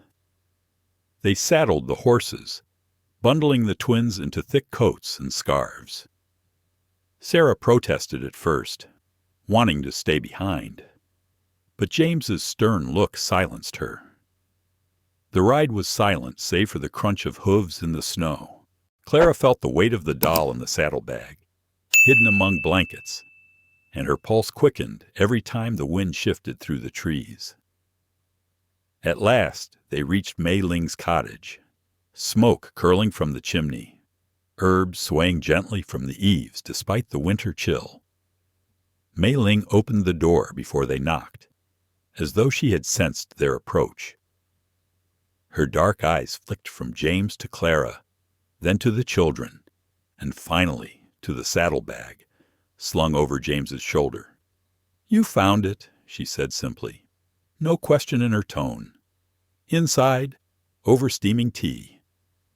Clara told her everything, the journal, the doll, the hidden papers. Mei Ling listened without interruption, her lined face grave. When Clara finished, the older woman folded her hands. "Eliza trusted you with this. Abigail would have too. But Victor Kane will not let go quietly. You must be ready." James wrote on the slate, "We ride for Helena. Marshal Cole." Mei Ling inclined her head. "A wise choice. But the roads will be watched. Kane has eyes everywhere. Best you leave by night, through Willow Grove. I will keep the girl safe until you return." The twins immediately protested, clutching Clara's hands. "No, we're coming." "Too," Lila cried. Sarah's chin trembled, though she tried to look brave. Clara knelt before them, cupping their faces in her hands. "You'll stay with Mrs. Harper, just for a little while. We'll come back. I promise." James's hand rested on Sarah's shoulder, steady and reassuring. Slowly, reluctantly. The girls nodded. When the goodbyes were finished, Clara and James stepped back into the cold dusk, the saddlebag heavy with proof that could destroy Victor Kane. Clara mounted her horse, the reins tight in her hands. James looked at her across the snowy yard, his eyes steady. For the first time since the fire, Clara felt she was no longer a woman adrift. She was part of something larger: Eliza's courage, Abigail's sacrifice, Daniel's integrity, all of it converging into this single moment. "We'll see this through," she said quietly, her breath ghosting in the winter air. James gave one firm nod. Then together, they turned their horses toward Willow Grove, the night gathering close around them.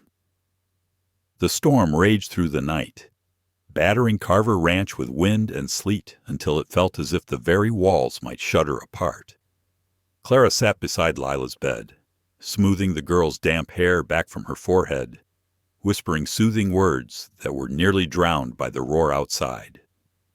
Sarah lay across the small room, her eyes wide open in the dim light, trying her best to be brave for her sister.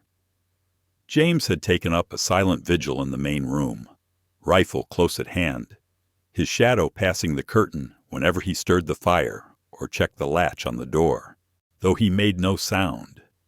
Clara felt his presence as surely as if he were beside her. The weight of responsibility pressed on both of them, heavy as the storm pressing against the windows. Eventually the children's breathing evened, their small bodies surrendering to exhaustion. Clara lingered a while longer, her hand still resting on Lila's shoulder.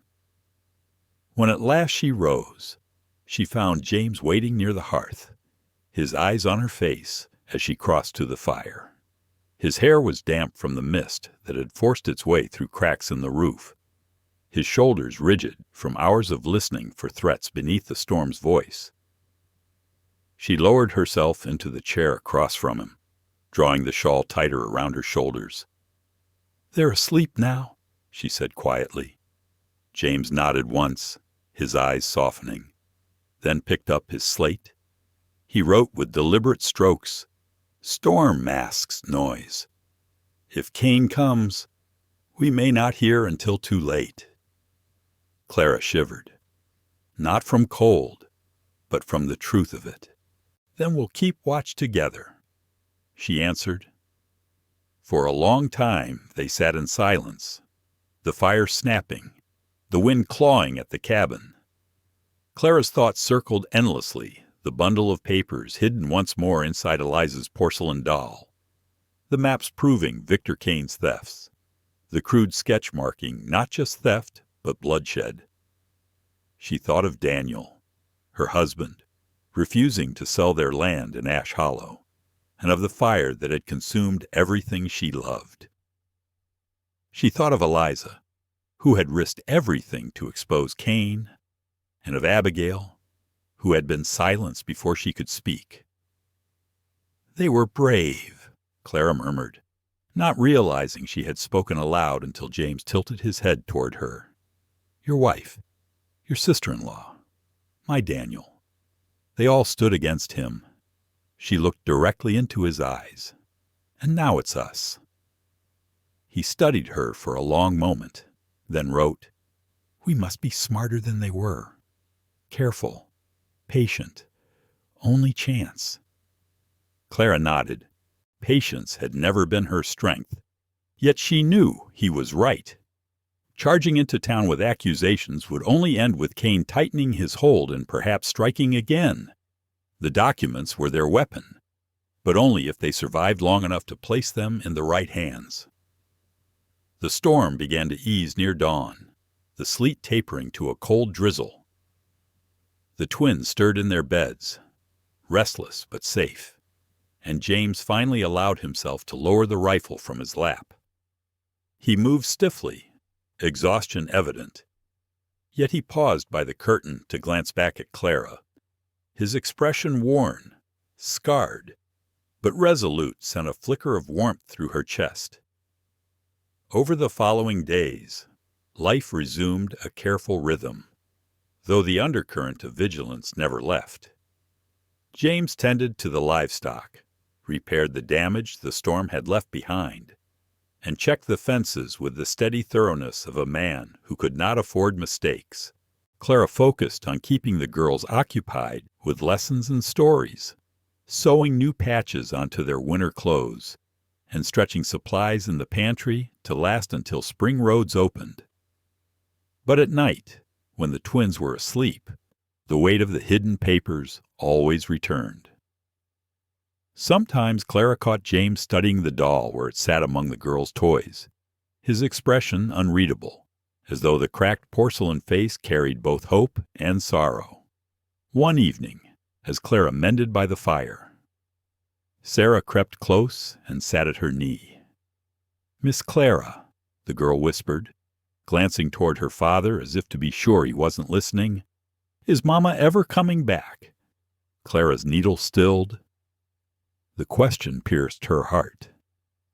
She met Sarah's solemn eyes, so much older than her 7 years, and wished she could give her comfort without deceit. At last she said gently, "Sometimes people leave because they're taken from us, not because they want to go. But what matters is that you are never left behind. Your father is here, Lila is here, and so am I." Sarah absorbed this quietly, then leaned against Clara's arm in wordless acceptance. When Clara looked up, she found James watching from across the room, his eyes shadowed but filled with something she could not yet name. As March crept on, the thaw began in earnest. The snow melted in rivulets that trickled down the ruts of the road, though the mountain passes were still too dangerous for travel. James sharpened his tools, repaired the wagon, and stockpiled food for the journey he knew they would have to make. Clara helped where she could, her hands blistered from hauling water, her muscles sore from work she hadn't done since before the fire. Yet there was satisfaction in it, too, purpose. One afternoon, while the twins played outside near the corral, Clara found herself beside James as he split logs. He paused, wiping sweat from his brow, then set the axe aside. Picking up the slate, he wrote, "Afraid for them. Kane won't stop. Not until he has land." Or silence. Clara met his gaze, her own resolve firm. "Then we'll give him neither. Not land, not silence." He studied her, then gave a single sharp nod. Together, they returned to the work at hand, their movements in unspoken rhythm. That night, the air was unusually still, the moon casting long shadows across the frozen ground. Clara lay awake on her cot, staring at the rafters, when she heard James rise from his chair by the fire. He moved to the window, his rifle in hand, scanning the yard with the watchfulness of a soldier who trusted neither quiet nor calm. Clara sat up, clutching the shawl around her shoulders. "What is it?" she whispered. He didn't answer, only raised a hand for silence. Outside, faint and distant, came the unmistakable crunch of hooves on thawing earth. Her heart leapt into her throat. The storm had passed. Now came the true test. The storm had at last spent its fury, leaving the night hushed and damp, the air heavy with the scent of wet earth. Inside Carver Ranch, the fire burned low, its glow casting long shadows across the room. Clara lingered in the chair opposite James, the warmth of his hand still echoing on hers. For the first time since the fire in Ash Hollow, she felt less like a drifting soul and more like someone who belonged somewhere. James leaned back, his slate resting on the table. The words he had half written and quickly erased still ghosted faintly across its surface. His silence was not empty, but deliberate, an unspoken vow that some conversations must wait until the threat of Victor Kane no longer hung over them. Clara understood, and that understanding bound them more securely than any declaration could have. She rose at last, murmuring a quiet good night. Pulling the curtain closed around her cot, she lay down, the faint tap of rain against the roof lulling her.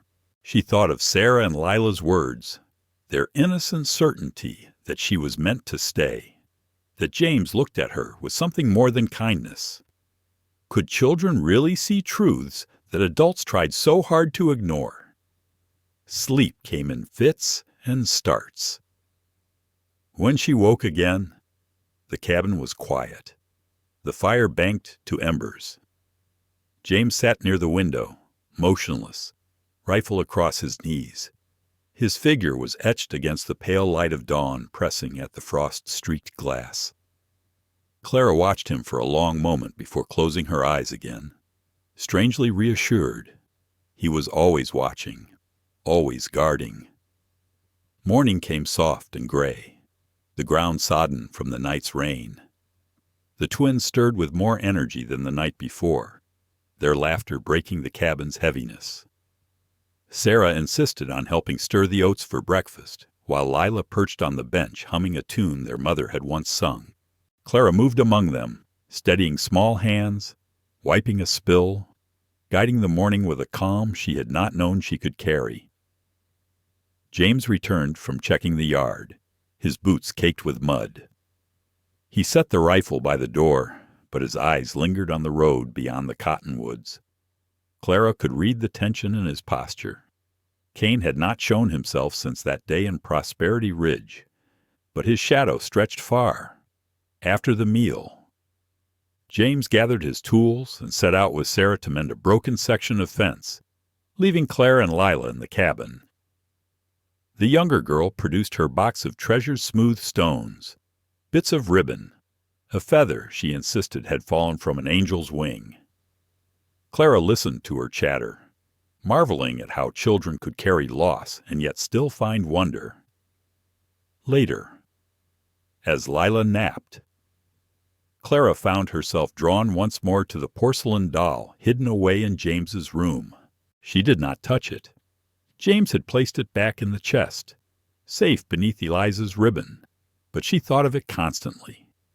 That cracked face now held not just memory, but proof, a lifeline to justice. She wondered how many times Eliza had gazed upon it, trusting that one day someone would uncover the truth she had hidden there. By evening, Sarah and James returned, cheeks reddened by the wind, a rabbit swinging from James's belt. Supper was simple but hearty, and afterward the twins begged for a story. Clara opened the worn Bible from the shelf and read aloud, her voice weaving through the room as James sat carving a new piece of wood into shape. It seemed almost ordinary, like a family gathered at the close of day. But as she tucked the girls into bed, Sarah's question lingered in her mind. "Are you going to stay even after the storm?" Clara had answered with honesty, not certainty. The truth was, she wanted to. More than she dared admit, even to herself. When the curtain fell closed and the twins' breathing deepened, she joined James again by the fire. The rain had stopped, but the night air pressed cool through the chinks in the wall. She drew her shawl tighter. "You asked me what I want," she said quietly. "I told you, Justice. That's true. But there's more. I want to live again. James. Not just survive, not just drift. To belong." He met her gaze steadily, then picked up the slate. His words were deliberate, carved in chalk. "You belong here, with us." Her throat tightened at the simplicity of it. She pressed her hand over his where it rested on the table, her touch answering without words. Outside, the night had settled, calm and deceptively peaceful. Yet both knew that Kane's threat lingered, as relentless as a winter's grip. Still, in that quiet moment, Clara felt hope flicker alive. It was fragile. Yes, but so was every seed before it broke through the earth. And perhaps, like the land itself, their lives too were ready for spring. Clara had discovered something life-altering, and her hand shook as she tied the faded ribbon back around the stack of letters. The words written in Abigail Carver's neat hand burned in her mind. They weren't simply old family correspondence. They were testimony, an unbroken thread of suspicion that reached from Ash Hollow to Prosperity Ridge, binding Daniel Donnelly, Eliza Carver, and Abigail herself to the same dangerous secret. Abigail hadn't only uncovered theft, she had hinted at bodies, buried in the forgotten earth near the old mining camp. The letters named names miners who had vanished after defying Victor Kane's claim. Even a federal surveyor who had disappeared without explanation. Clara could almost feel the chill of those shallow graves as she sat holding the letters, the horror of it settling into her bones. If Abigail's words were true, then Kane wasn't just greedy. He was a murderer, systematic and ruthless, hiding his crimes behind accidents, drownings, and fires. Catherine's disappearance, Daniel's death, Abigail's body pulled from the creek. It all followed the same grim pattern. Clara pressed her hand to her chest, trying to steady her breathing. She slid the letters back beneath the loose floorboard, hiding them once more. They would be safer there until she could show James after nightfall. The twins didn't need to see them. Not yet. For now, it was enough that the knowledge burned in her heart like a coal she couldn't ignore. The day stretched ahead, the storm's damp air clinging to the cabin. Clara finished hanging the bedding, her thoughts circling back to one line in Abigail's final letter. Remind little Lila to be brave, even in her dreams. It hadn't been a casual remark. Abigail must have known her niece carried a strange gift sight beyond ordinary eyes. Clara thought of the child's dream of fire and of a woman walking through it untouched. What if those visions were not imagination, but warnings, threads woven between past and present, by the time James and Sarah returned from their work outdoors? Clara had mastered her face. Supper passed with the usual rhythm, James quiet, Sarah and Lila chattering, their laughter mingling with the crackle of the fire. But Clara's gaze drifted again and again to the hidden board beneath the bed. She carried the weight of what she knew until the girls were finally asleep, their small hands tangled together above the quilts. When James returned from securing the yard, mud still clinging to his boots, Clara beckoned him quietly. He read her urgency in her face and followed her into the main room. The lamplight painted the lines of his scarred throat and solemn eyes as she revealed the bundle of letters. These were hidden under Lila's bed, she whispered, laying them on the table. They're from Abigail Carver. She and Eliza were gathering proof against Kane, alongside my husband. And James, they say more than theft. She believed Kane killed men and buried them near the old mining camp. James' expression tightened as he flipped through the pages, his large hands steady, though his jaw clenched. He paused at the letter that mentioned the missing surveyor, then tapped his finger hard against the page. He lifted his slate and wrote in his deliberate hand. This explains why Kane feared Abigail most. She had the truth. Clara leaned forward, her voice low and fierce. These, along with the maps and ledgers, are enough to destroy him. It isn't just about stolen timber anymore. He's taken lives. Too many. James nodded grimly. He scribbled another line. Helena, Marshal Cole must see these, but dangerous. Kane will strike first if he suspects. Clara touched the ribbon binding the letters. Then we cannot wait much longer. Each day we keep them here. We risk discovery. His eyes softened as they met hers. He wrote, not alone. We planned together. It was a promise, and she felt its weight settle into her heart. For months she had wandered the world believing herself alone in her grief. Now she knew otherwise. Their tragedies had been woven together long before she stepped into Carver Ranch, and perhaps it was no accident that they now shared the burden of truth. The next days passed under a veil of vigilance. James kept his rifle within arm's reach, even while mending tack or chopping wood. Clara schooled the twins by the fire, her ears straining for the sound of riders on the road. At night, James slept in the main room, his cot drawn close to the door, his presence a silent shield between the family and the dark. Clara often lay awake, staring at the wooden deer he had carved for her. Its head was tilted back, as if listening for danger behind it. Hope had said he carved only for those he loved. Clara wasn't sure what James felt for her. Not yet. But she knew she felt the stirrings of something she had thought forever buried a reason to keep fighting. On the third day, while the twins played near the hearth, Clara spread the letters and documents across the table, studying them by lamplight, maps, ledgers, sworn testimonies. Abigail's careful handwriting, all the strands of a net tightening around Victor Kane. She imagined the day Marshal Everett Cole would hold these in his hands, the day Kane's smug face would finally pale at the sound of federal charges read aloud in a crowded court. But she also imagined the danger before that day came. Kane would not surrender quietly. He would lash out, as he always had, and anyone who stood against him would bear the cost. Clara glanced toward Sarah and Lila, their laughter bright as spring birds.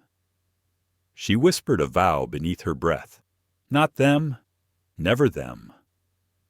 When James returned from the yard that evening, she met him with steady eyes. "We have enough," she said simply. "Abigail's letters proved it. When the road's clear, we must carry this to Helena." He nodded once, his blue gaze fierce, and for the first time, Clara felt the fragile bud of hope bloom within her chest. Clara's thoughts lingered on the letters she had found, and the unsettling suggestion within them that Lila's strange dreams might be more than childhood imagination. Could it be true that the girl's visions held warnings or truths hidden from ordinary eyes? The idea unsettled Clara deeply. She had never been one for superstition, but too many coincidences had proven otherwise. Lila had known things she should not have known, and now Clara could no longer dismiss it. The cabin door opened, bringing with it the scent of rain and damp earth. James entered with the twins, all three wet from a sudden spring shower. Sarah carried a handful of yellow wildflowers, their petals dripping. Lila cradled something carefully in her hands, her eyes alight with wonder. "Miss Donnelly," she called, running forward. "Look what we found by the creek." She opened her palms to reveal 3 tiny frogs, their throats puffing indignantly at being caught. Clara laughed softly. "They're lovely, sweetheart, but I think they'd be happier back in the water." Lila nodded reluctantly.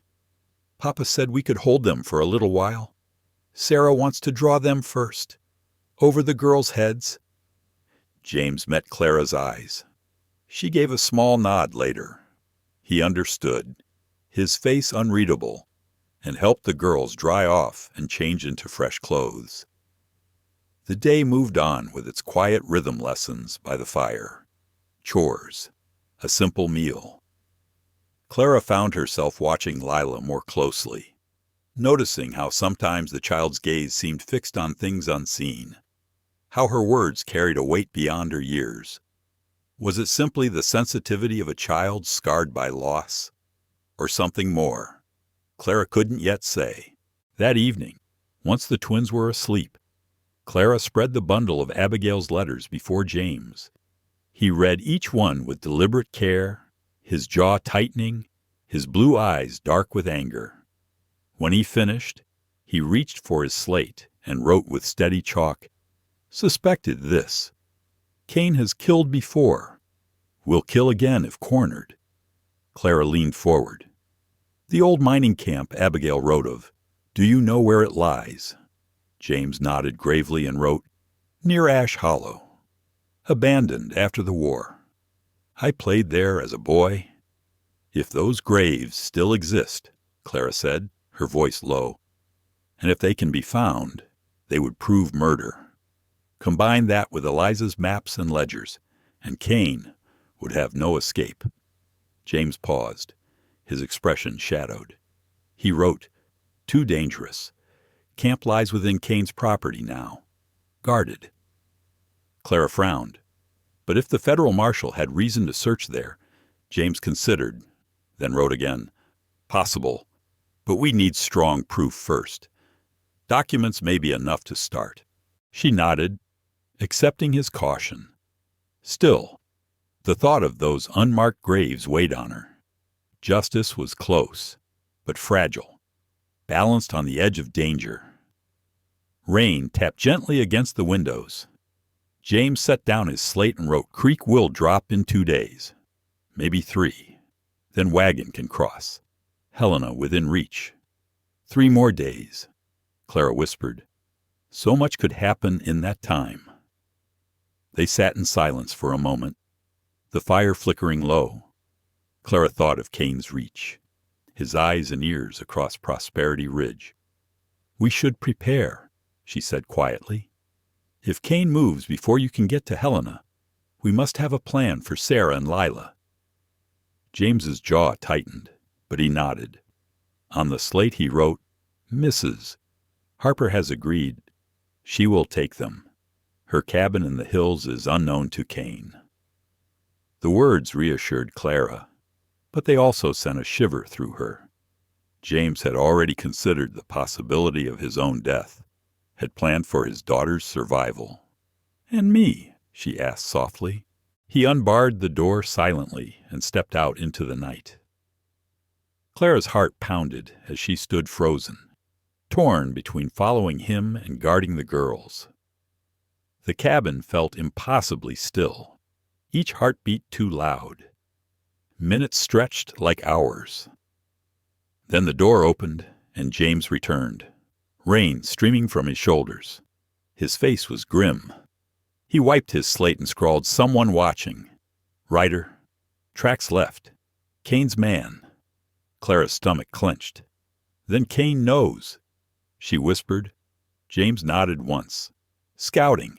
Report back. Kane aware we're here. Aware I haven't moved on." The meaning struck them both at once. Kane would soon guess they had discovered the evidence. Their time was gone. James wrote with finality, "We leave tomorrow. No waiting for the creek. Too dangerous." "All of us?" Clara asked, glancing toward the curtained alcove where the twins slept. He hesitated, torn, then shook his head. "You and I go to Helena. Girls to Mrs. Harper tonight. Safer apart." Clara's throat tightened, but she knew he was right. "When do we tell them?" James's gaze softened as he looked at the sleeping twins, their faces peaceful in the lamplight. Slowly, he wrote, "Now. No time to waste. Together." They pulled back the curtain. Sarah and Lila lay curled together, sharing a pillow, their dark hair tangled.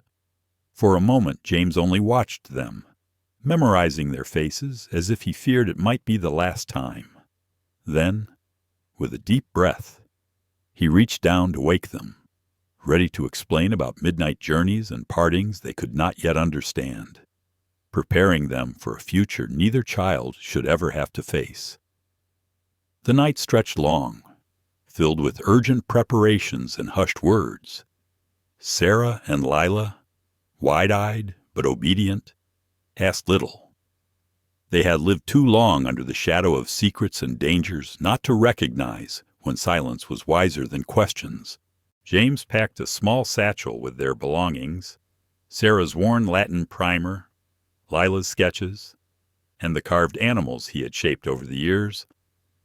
Clara helped the girls into their heavy coats, braiding their dark hair with trembling hands and tucking wool stockings into their pockets. "You'll be safe with Mrs. Harper," Clara promised, keeping her voice calm though her chest felt tight. "It won't be long. Your father and I will come for you as soon as our business in Helena is finished." Sarah, ever steady, nodded in acceptance, but Lila clung to Clara's sleeve, her eyes shining with a fear deeper than ordinary nerves. "The bad man is coming," she whispered. "I saw him. He's angry about the papers." Clara's heart lurched, and she met James's gaze. He froze at his daughter's words, his strong hands stilling on the buckle of the satchel. The child could not have known about Eliza's maps or Abigail's letters, yet her words cut straight to the truth. "It was only a dream," Clara soothed gently. "Dreams can't harm you." But Lila shook her head, her little face solemn. "Not just a dream, a seeing dream, like Aunt Abigail had." The name struck Clara like a bolt. "Your Aunt Abigail had dreams too." "Yes," Lila said softly. "Mama told me we both had the sight. That's why she named me Lila, because Aunt Abigail dreamed of me before I was born. She said I would bring light to this valley." Clara turned to James, searching his face for confirmation. He nodded once and scratched on his slate. Eliza believed it. Abigail too. Family gift. Pieces clicked into place. Abigail's mention of Lila in her last letter, the girl's uncanny knowledge, the dreams that seemed to straddle memory and prophecy, whether one called it second sight or something less mystical. There was no denying Lila's perception carried weight. "What else did you see in your dream?" Clara asked softly. Lila furrowed her brow. "Fire again, but not like before. A different fire. And a baby, crying, but hidden." "A baby," Clara repeated, unsettled. "Whose baby I don't know," Layla whispered. "It was just there." Her voice faded, the clarity slipping away. James touched Clara's shoulder, reminding her with that small gesture the time was running short. The children's visions could be pondered later. Now their safety came first. Clara pulled Lila close, fastening her cloak tightly, then kissed Sarah's forehead with a tenderness that burned. The parting was harder than she had expected. She held them longer than she meant to, reluctant to release them into the storm. At last. James lifted the girls onto his horse. They clung to him as he guided them into the rainy night, heading toward Mei-Ling Harper's hidden cabin in the hills. Clara stood on the porch, rain dripping from her shawl, watching until they disappeared into the darkness. The house seemed painfully empty without the children's chatter. No small breaths behind the curtain, no soft giggles as they whispered to each other before sleep. Clara barred the door and moved quickly, forcing her mind to the task ahead. She gathered their provisions: bread, dried venison, a bit of root vegetables, and placed Eliza's documents and Abigail's letters into a waterproof pouch. The small wooden deer James had carved for her she wrapped in a handkerchief and tucked into her pocket. A talisman, a reminder that she was not alone. Then came the waiting. She sat with James's rifle across her knees, every muscle alert for the sound of hooves on the muddy track. The rain pattered steadily on the roof, deceptively peaceful, while unease gnawed at her chest. Midnight passed. No sign of James. Doubt began creeping in. Had Kane's riders intercepted them? Were the girls truly safe? She shook the thoughts away. James knew these woods as if they were etched into his very bones. He would not fail his daughters.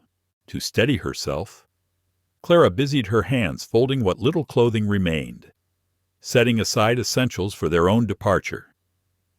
She kept the pouch with the evidence close, its weight both a burden and a promise. As she worked, her mind wandered back. How much had changed since she first set foot on Carver Ranch? Broken and aimless, she had come with nothing but ashes in her heart. Yet now she had purpose, even belonging. James, scarred and silent, had shown her strength without cruelty, patience without judgment, the twins had shown her resilience, joy after grief. Together, they had become something that resembled a family, patched together from the wreckage of loss.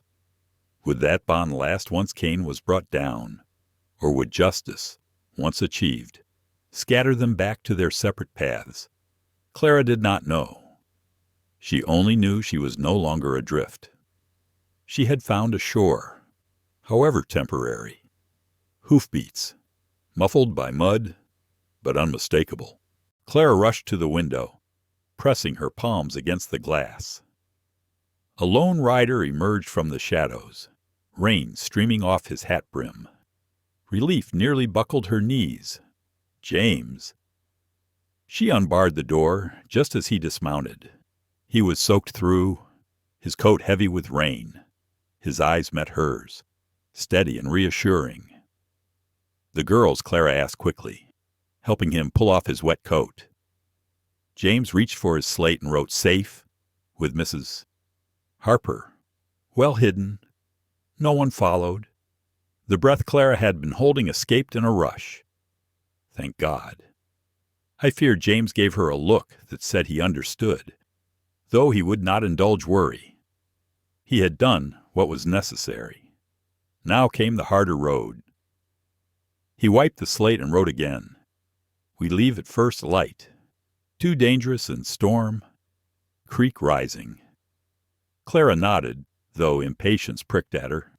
Every hour felt like a gamble, but night travel in such conditions was folly. At least daylight would give them sight enough to avoid ambush or accident. Then we rest until morning, she said softly. James shook his head. I'll keep watch. You sleep. Clara met his gaze, her hand tightening on the rifle. No, James. We stand watch together. If Kane comes before dawn, it will take both of us to hold him off. The fire crackled between them, its glow painting their faces with shifting light. Outside, the storm raged on, but within the small cabin, two weary souls stood united, prepared to face whatever the coming dawn would bring. You've been writing since dusk, Clara told him firmly. You need the rest more than I do. I'll keep watch until morning. James started to shake his head, but she pressed on, her voice steady. Please, let me do this. For you. For us. Something in her tone disarmed his protest.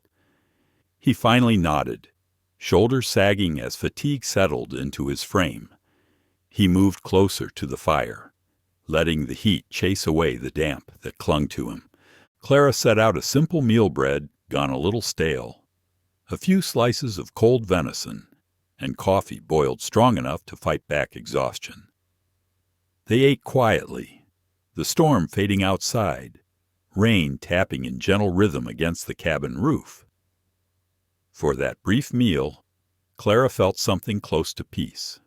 Across the firelight sat a man who had given her both shelter and purpose. There was danger pressing close on all sides, but here, in this fleeting stillness, she was not alone. When James pushed his empty plate aside, he wrote on a scrap of paper, "Wake me in 4 hours. We ride before dawn." She nodded. He turned toward his small room, but paused, studying her with an expression that softened his scarred face. He scratched one more line. "Thank you for staying, for helping with the girls, for everything." Clara's throat tightened. "It is I who should thank you," she whispered. "You gave me a roof when I had nowhere else. You trusted me with Sarah and Lila, with Eliza's secrets. You gave me reason to keep going." For a long moment, his gaze held hers. Then he reached out, rough fingers brushing her cheek in a touch so tender she forgot how to breathe. Without another word, he turned and disappeared into the bedroom, leaving her rooted before the fire, skin tingling where his hand had rested. The night deepened into silence. Clara kept vigil by the window, the rifle close across her knees. No riders came. No shadows moved beyond the glass. Only the steady hush that lingers after rain, as though the world itself held its breath. Hours later, she woke James as promised. The sky beyond the mountains had begun to pale, the first faint thread of light chasing away the dark. He emerged dressed, saddlebag in hand, his expression composed despite the little rest. Together, they moved in efficient silence, checking horses, binding packs, securing the waterproof pouch that held the evidence. The dawn that greeted them was sharp and cold. Frost rimed the puddles left by the storm, their breath rising in ghostly clouds. James helped Clara mount, then swung into his own saddle. For a moment, he looked back at Carver Ranch, the house he had built with his own scarred hands, the refuge that had held joy and sorrow alike. Then he turned his horse toward the trail that would carry them to Helena, to justice, to the reckoning they both longed for. The forest came alive around them. Birds called to one another from dripping branches. The air carried the scent of wet earth and pine. Shoots of green pushed stubbornly through the litter of last year's leaves. Under different circumstances, it would have been a pleasant ride. But every sound behind them carried menace. Every rustle in the brush could have been Kane's men drawing nearer. James kept them off the main road, guiding Clara through groves of fir and along meadows sodden with snowmelt. His eyes searched the ridgelines. Alert for movement, she trusted his judgment, even as tension coiled in her chest. By midday, they reached the Boundary Creek. What was normally a docile stream had swelled into a torrent, frothing and swollen with spring runoff. Water surged against the banks, spilling into the lowlands. James studied it grimly, rain-blue eyes measuring the current. Then he scribbled quickly, "I'll go first. Follow exactly. Stay upstream." Clara nodded, understanding the plan. If she lost her footing, he would be downstream to pull her free. He urged his horse forward. The animal balked at the noise and spray, but obeyed his steady hand. Into the current, they went, the water climbing to its knees, then belly, then shoulders. James sat loose, but firm, guiding it in a diagonal, letting the current help rather than fight it. Clara watched every move, memorizing his line. Then it happened. Midway through, his horse plunged into a hidden hollow. It lurched, lost footing, and in the next instant both beast and rider were pitched into the churning water. Clara's cry split the morning. Without thinking, she kicked her horse forward into the torrent. The cold struck like knives against her skin, her breath stolen in an instant. She clung to the saddle horn, forcing her terror down, scanning for him. A flash of motion downstream, a hand gripping a log, a man's form half submerged. James clung with one arm, his clothes dragging heavily in the current. His horse, free of him now, was staggering toward the far bank, reins trailing. "Hold on," Clara shouted. She pushed her mount closer, the animal trembling beneath her but pressing on. She stretched out her hand. "Take it." For a terrible moment, the gap seemed too wide, the river too strong. Then James lunged, releasing the log. His hand closed around her wrist with desperate strength. The weight nearly unseated her, the world tilting as water surged. She locked her knees against the saddle, pulling with all the strength grief and fury had left her. By some miracle, he managed to haul himself up, sliding onto the horse behind her. He was shivering, lips blue, but his arms circled her waist, holding tight. Together, they urged the horse across the last few yards. The current fought them to the end, reluctant to release its hold. But at last hooves struck firm ground. The horse scrambled up the muddy bank, dragging them into safety. They collapsed together on the grass, gasping, drenched, but alive, downstream. James's horse had already reached shore, trembling but whole. Clara turned, hands on his shoulders, searching for injuries. "Are you hurt?" He shook his head. Though his face was pale, his breath ragged. He made the writing motion, but there was no slate, no paper that could survive such a soaking. She understood before he could try. Her hand went to the pouch tied inside her cloak. "The documents," she whispered, heart pounding. "Are they safe?" Clara asked. Her voice hushed but urgent. James reached into the inner pocket of his coat, pulling out the oilskin pouch. Water dripped from his sleeves as he checked the seal. By some miracle, the contents remained dry.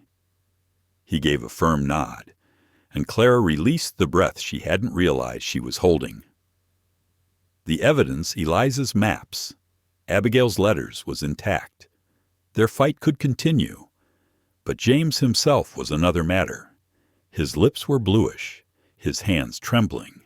The icy creek had stolen much of his strength, and without warmth, the cold would finish what the water had begun. "We need to get you warm," Clara said with quiet authority. "There's an old hunter's cabin east of here. Daniel told me about it once. Just a mile, maybe less." Recognition flickered in James's eyes. He pointed eastward, confirming her memory. Though his jaw tightened with the urge to push onward, he finally gave a reluctant nod. Clara helped him into the saddle, noting the unsteadiness in his movements. Time was running against them. The cabin appeared sooner than she expected, hidden among tall pines, small, crude, but solid. Its single room offered a stone hearth, a rough table, and a bed covered in animal pelts.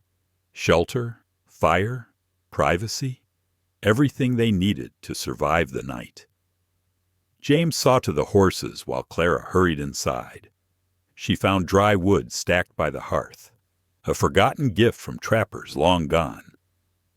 Soon flames leapt, filling the room with light and the promise of heat. "You have to get out of those clothes," she said firmly when James returned, his shivers violent now.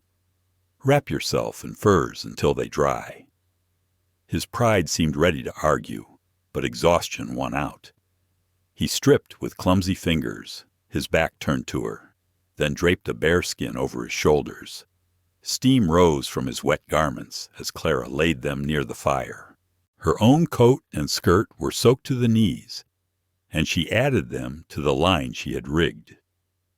Modesty was a thin shield in moments like this, yet necessity stripped away embarrassment. The silence grew thick between them. Firelight flickered across his face, making the planes of his features seem sharper, harder, yet more human. Clara busied herself with boiling water in a dented pot, stirring in what little coffee grounds she found on the shelf. The cabin smelled of wood smoke and damp leather, but also of life renewed. James reached for a stub of charcoal and wrote on a plank of wood. "Thank you. Could have drowned." "I'm just glad we faced it together," she replied, her eyes steady. His gaze lingered on her until she flushed beneath it. Then he wrote again, slow and deliberate. "Always thought I would die alone. After Eliza, it seemed fitting." Clara's heart clenched. She knew that kind of loneliness, the weight of believing one's story had ended. Her voice was soft, almost a whisper, and now he bent over the plank again. "Now I have reasons to live. Sarah, Lila, justice for Eliza, and you." The words hit harder than any storm. A warmth spread through Clara, loosening a knot that had lived inside her since the fire. She had not expected this, had not dared to. Yet here it was, plain as charcoal on wood. "James," she began, her throat tight, unsure what she meant to say. But before the moment could unfold, a sound from outside froze them both, the snap of a branch beneath weight not their own. James straightened instantly, rifleman once more, the bearskin slipping as he reached for a weapon. He crept to the window, eyes scanning the clearing, his jaw set in grim lines as he returned to the plank. Scrawling quickly, 3 riders, armed, Kane's men. Clara's blood chilled. "How did they find us?" she whispered. He shook his head.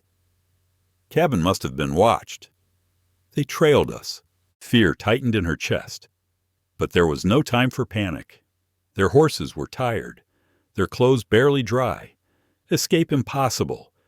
James's expression was iron as he wrote hide papers. "Prepare to fight." Clara nodded, her mind racing. She snatched the oilskin pouch and scanned the cabin. No cellar, no loose stones in the chimney. Then her gaze fell on the bed. Lifting the furs, she discovered a narrow gap between 2 boards. It was just wide enough. She slipped the pouch inside, then arranged the pelts again until no sign of disturbance remained. By the door. James checked a rifle left by some trapper. Dusty, but loaded. He positioned himself where he had a clear shot. The bearskin draped to free his arms. The look on his face was one she had not seen before.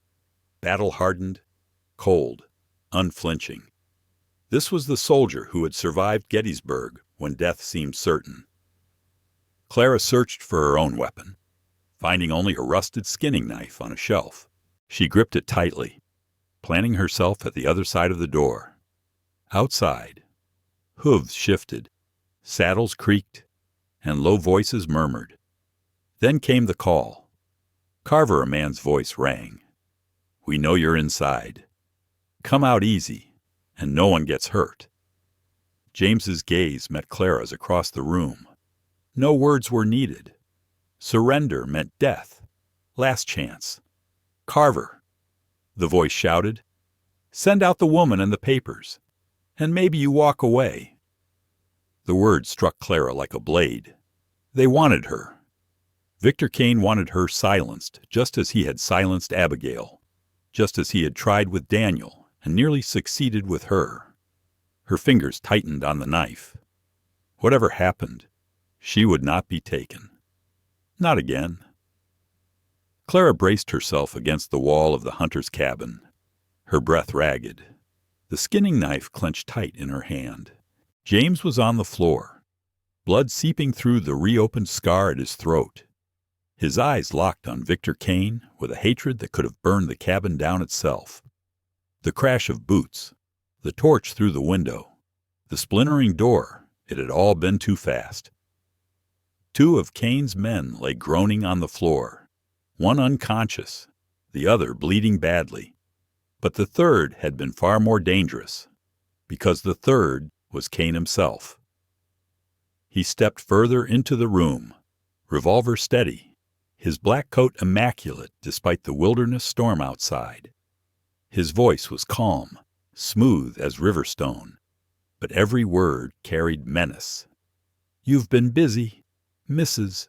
Donnelly," Kane said, his pale eyes cold as ice, piecing together stories. Murder, theft, corruption. Such ugly words. "Not ugly true," Clara shot back, her voice steady despite the tremor in her chest. "You killed my husband. You killed Eliza Carver. You drowned her sister Abigail. You've taken land and lives as if neither mattered. That ends tonight." Kane only sighed, as though addressing a wayward child. "Progress always claims its price. I remove obstacles, nothing more. This valley needs men with vision, not sentimental farmers clinging to old trees and half-broken ideals." Behind Clara, James coughed, struggling to sit upright, but his eyes stayed on Kane. The room was heavy with smoke from the doused torch and the smell of blood. "We have proof," Claire pressed. daring to take a step forward. Maps, ledgers, letters, evidence of theft, of graves hidden at the old Ash Hollow mine. The marshal will see it. He'll end your reign in Prosperity Ridge. For the first time, a flicker of unease crossed Kane's aristocratic face, but it was gone in a blink. He smiled thinly. You really think a federal marshal will trouble himself over a valley like this I've owned every man of influence for years? Your documents will burn, just like this cabin, and your story will end in flames. His revolver lifted, steady on Clara's heart. She tightened her grip on the knife, prepared to lunge if she had to, though she knew the odds were grim, then dropped the gun.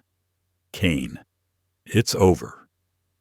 The voice cut through the air like a bell, firm and clear. Victor Kane froze, the first crack in his composure showing. He turned his head slightly, careful not to lose sight of Clara or James. In the doorway stood Mei-Ling Harper, framed by the night, her shotgun leveled steady at Kane's chest. Well, Kane drawled, though his voice was tighter now. What an unexpected guest. Mrs. Harper, I thought you preferred mourning in your little cottage, rather than meddling in business far beyond your grasp. Mei-Ling stepped into the cabin, her dark eyes hard. I prefer justice to hiding, something you would never understand. Kane gave a brittle laugh. Justice? You one woman with an old scattergun against me and my men scattered through these hills? You'll be lucky to walk away breathing. Not just me, Mei-Ling replied evenly. The federal marshal arrived in Prosperity Ridge this morning. His name is Everett Cole. He's already taken Sheriff Holloway into custody. He has questions. Kane questions you won't talk your way out of. For the first time, true doubt rippled across Kane's face. His revolver wavered slightly before he steadied it again. You're bluffing. There's no marshal here. There never was. Believe what you want, Mei-Ling said, but I've been keeping copies of Eliza and Abigail's evidence for years, waiting for this day. Every ledger, every map, every signed affidavit. You can kill us, burn this cabin to ash, but it won't stop what's already in motion. The marshal has the truth. James forced himself to his knees, his hand still pressed to his bleeding throat. His eyes burned into Kane's, daring him. You've lost, Clara said quietly, stepping fully between James and Kane, knife steady at her side. For the first time in your life, Victor Kane, you're cornered, and there's no fire, no staged accident that can erase what you've done. The cabin went silent, but for the crackle of the fire. Kane's jaw clenched, his revolver unmoving, though the confidence had slipped from his eyes. He glanced once at Mei-Ling's steady shotgun, then at Clara's knife, then at James' bloodied, battered, yet still unbroken. And for the first time, Clara saw something she had never imagined she would witness in the great Victor Kane. Fear. Victor Kane's arrogance had finally collapsed, not with a courtroom verdict, but with the echo of a shotgun blast in a weather-worn cabin. His body lay slumped against the boards, blood seeping through his fine coat, while silence hung over the room as heavy as smoke. Clara steadied herself against the bed frame, knife still in hand, though the fight was done. Mei-Ling Harper lowered her shotgun, her small frame unshaken. It's finished, she said, her voice low but certain. James Carver pulled himself upright, his breath still uneven from the struggle. He touched Clara's shoulder, reassuring her, though his own wound bled through the bandage. Clara bent to check him, but he squeezed her hand, as if to say, I'm still here. We both are. Kane gave one last rattling breath before his eyes glazed, the light leaving them. A man who had ruled Prosperity Ridge through fear and bribes for more than a decade now sat powerless in death. Clara looked down at him, remembering Daniel. Her husband lost in the fire, their child gone before taking its first breath. Eliza Carver, who had been silenced. Abigail, drowned in the creek. And so many nameless men buried at Ash Hollow. "You didn't bury the truth," Clara whispered. "It rose up to destroy you." The weight of it all pressed against her until she felt her knees give slightly. James steadied her, and together they turned from Kane's corpse. Mei Ling was already watching the door, her eyes sharp. "We should go," she said. "The marshal must be told. And we can't leave this valley in doubt, not now." They moved quickly. James gathered his clothes from the fire's warmth, dressing with stiff movements, while Clara retrieved the oilskin pouch from its hiding place beneath the furs. She held it as though it were Holy Writ. Inside lay maps, letters, and ledgers, truth preserved through fire, betrayal, and bloodshed. By dawn, the three of them were on horseback, leading a fourth animal burdened with Kane's lifeless body. The forest seemed strangely still, as though the land itself was aware that its greatest predator had been struck down. Clara rode close to James, every glance at him filling her with gratitude that he still drew breath. When they reached Prosperity Ridge, the change was unmistakable. Where once Kane's men had swaggered openly, now strangers in federal badges patrolled the muddy streets. Storefronts were shuttered, whispers carried through doorways, and townsfolk gathered in small knots, watching warily as justice rolled into a place long accustomed to corruption. At the center of town, outside the sheriff's office, a canvas tent had been raised as temporary headquarters. Armed deputies moved in and out, leading men in shackles, mill foremen, clerks, and even Sheriff Amos Grady himself, his star stripped from his chest. Clara's breath caught at the sight. For the first time since she had stumbled broken into James Carver's cabin, she believed change was possible. Mei Ling dismounted first, signaling to a tall man who emerged from the tent. His gray beard was neatly trimmed, his coat worn but serviceable, his bearing that of a soldier turned lawman. Marshal Everett Cole. "Mrs. Harper," he greeted with a respectful nod. "I see you weren't exaggerating." Kane himself. Mei Ling gestured toward the shrouded body slumped across the horse. "He came for them. I followed as best I could. He would have killed them both. But I stopped him." The marshal's eyes swept over Clara and James. "And you two must be the Donnelly widow and Sergeant Carver. I've heard more than a little about you already." His gaze sharpened, not unkind, but piercing. "Do you have what I came for?" Clara stepped forward, offering the pouch. "It's all here. Maps showing Kane's theft of federal timber, ledgers with false accounts, Abigail Carver's letters describing unmarked graves at Ash Hollow, testimonies about fires and drownings that were no accidents." Cole accepted the evidence with grave hands. "You've risked much to preserve this. I promise you it will not be wasted." Around them, townsfolk were gathering. Martha Wilk, sour-faced storekeeper, gasped at the sight of Kane's body, while Reverend Harlan Tate came from his church, his eyes widening as chains clinked on the wrists of men he'd once shared pews with. Mill workers lingered at the edges, some relieved, some anxious, their livelihoods bound up in Kane's empire.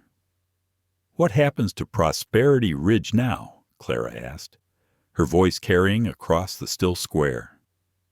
Cole looked at her, then at the crowd. His voice was steady. "Justice happens. For too long this town has been shackled to one man's greed. That ends today. The law belongs to the people, not to Victor Kane." A murmur rippled through the onlookers.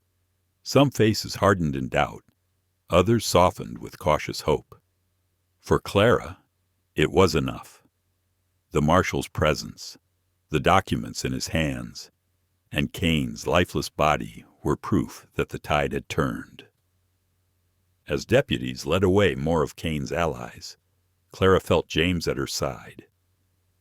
He stood straighter now, no longer just a wounded veteran surviving one day to the next, but a man reclaiming his place in the world.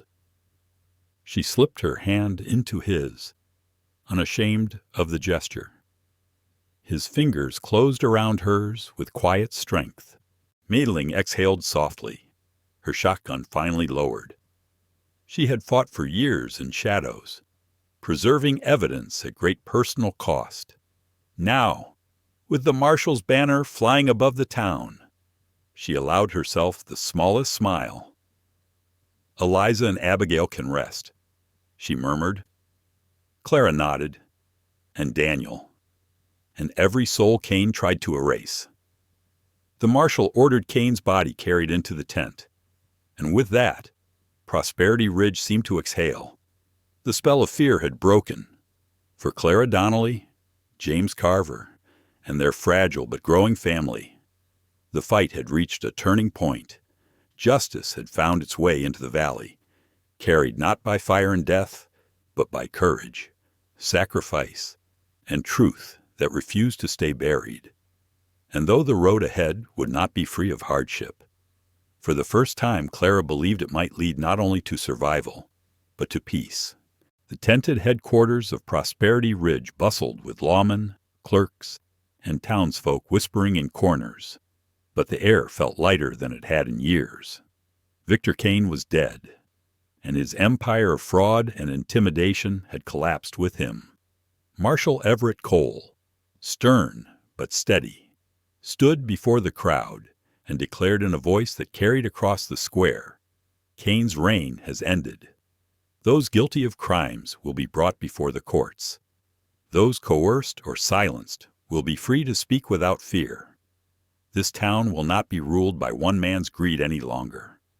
For a long breath, the people stood hushed.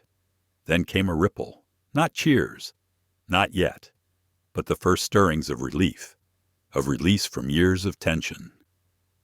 It was as though Prosperity Ridge itself had drawn in a full breath for the first time in decades.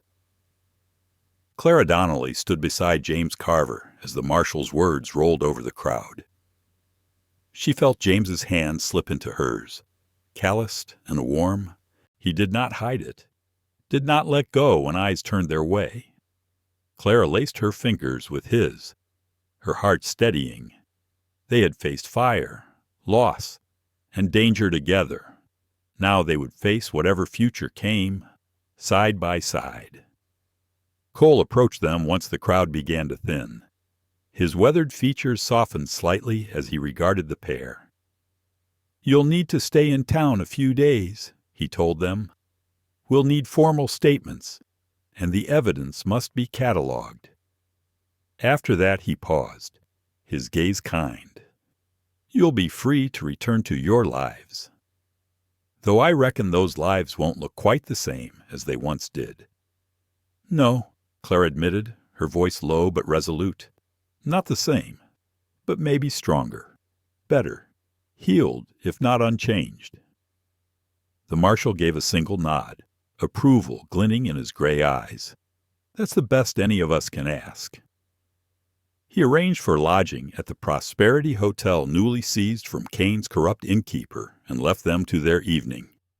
Yet Clara and James exchanged a glance.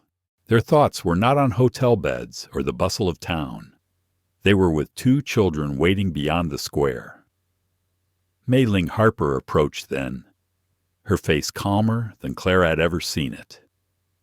"The girls are at my cottage," she said. "Safe. They've been asking for you both." Clara's throat tightened.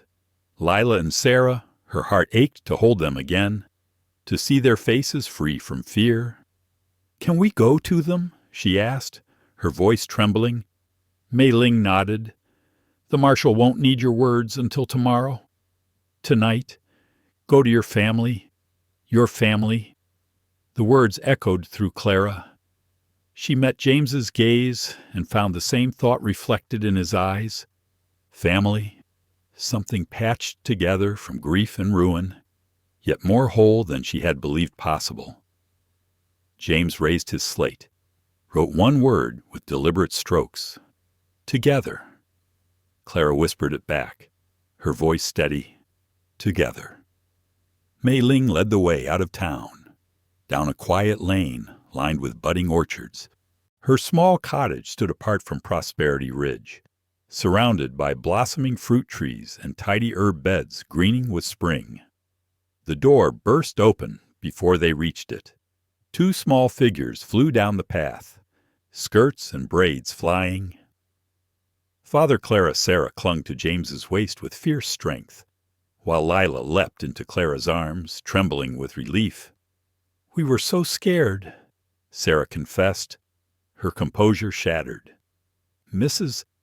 Harper said you had to stop the bad man, and you might not come back."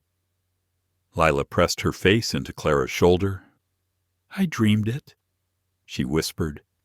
"The fire, the fighting, the thunder. I thought you wouldn't return." Clara held her tightly, stroking the child's dark hair. "But we did," she murmured. "We came back to you. We're safe now, all of us." James bent to gather both girls, pulling them close, his rough hands gentle against their small faces. He could not speak, but his arms said everything. Clara saw the tears glistening in his eyes and felt her own vision blur. Inside, Mei Ling's home glowed with warmth. Chinese scrolls and porcelain vases mingled with simple Western furniture. The smell of herbs and stew filled the air. They sat around her table, the girls never far from James or Clara. Clara studied Mei Ling, realizing anew the depth of her courage. This woman had sheltered secrets for years, kept evidence safe when no one else dared, and at the moment of truth, fired the shot that ended Victor Kane's terror. "You never told us," Clara said softly, "about your connection to Eliza, about the copies of the papers." Mei Ling poured tea into delicate cups, her movements precise. It was never safe to speak. Kane's men listened everywhere. I had to protect what I carried. Eliza trusted me because my husband once treated Abigail. We became friends despite the town's whispers. When Eliza vanished, I knew Kane was behind it, but with the sheriff and judge in his pay, what proof could I give? So I waited, preserved what I had, prayed for an opening. She looked at them both. "When you came, Clara, with your story of fire at Ash Hollow, I knew the time had come. And when I saw how you and James were drawn together, I believed fate had at last turned. Leela, listening wide-eyed, whispered, like my dream, the lady walking through fire to find us." Mei Ling smiled faintly. "Yes, child, your gift runs true, as it did in your mother and Aunt Abigail. Dreams that guide, even when frightening. Sarah, ever the practical one, turned to her father. What happens now? Do we go home?" James lifted his slate, writing carefully. "Yes, after we speak to the marshal. Soon." Sarah's gaze sharpened. "And Clara, is she coming home with us?" The bluntness of the question sent heat to Clara's cheeks. She glanced at James, uncertain. They had spoken the word together, had stood before danger as one, but the shape of their future remained unspoken. James met her eyes steadily. He lifted the slate again and wrote with slow, deliberate care. Her choice. Always her choice. Clara's heart swelled at the words. For the first time in years, no one demanded, no one claimed, only offered. And in that quiet cottage, with the twins watching, with Mei Ling's calm presence nearby, she felt the weight of decision turning into something lighter. Not burden, but possibility. The simplicity of James's words lingered in Clara's mind long after they returned from Mayling Harper's cottage. Her choice, always her choice. In all her years of struggle, no man had ever spoken to her with such respect. He was not binding her by duty or pressing her into a corner. He was offering her a place, a life, if she wanted it freely, and with all his heart. "I would like that," Clara said softly, the weight of the moment settling over her like sunlight after storm clouds. "To go home with you, with all of you." Lila clapped her hands, eyes shining, while Sarah gave a quiet smile, more reserved, but just as heartfelt. James's face lit with a joy so unguarded, so pure, that Clara's chest ached. Mayling, standing nearby, nodded with quiet satisfaction. "The circle has closed," she said. "What Victor Kane tried to scatter has been remade, different, but stronger for the fire it passed through." Clara thought of Daniel's death, of the child she had lost, of the lonely nights wandering without direction. She thought of James, burdened by the mystery of Eliza's disappearance and Abigail's death. Out of tragedy, they had found one another, and somehow, from those broken pieces, they had forged something whole, a family knit by courage, love, and choice. "Yes," Clara whispered, reaching for James's hand, stronger because of the fire.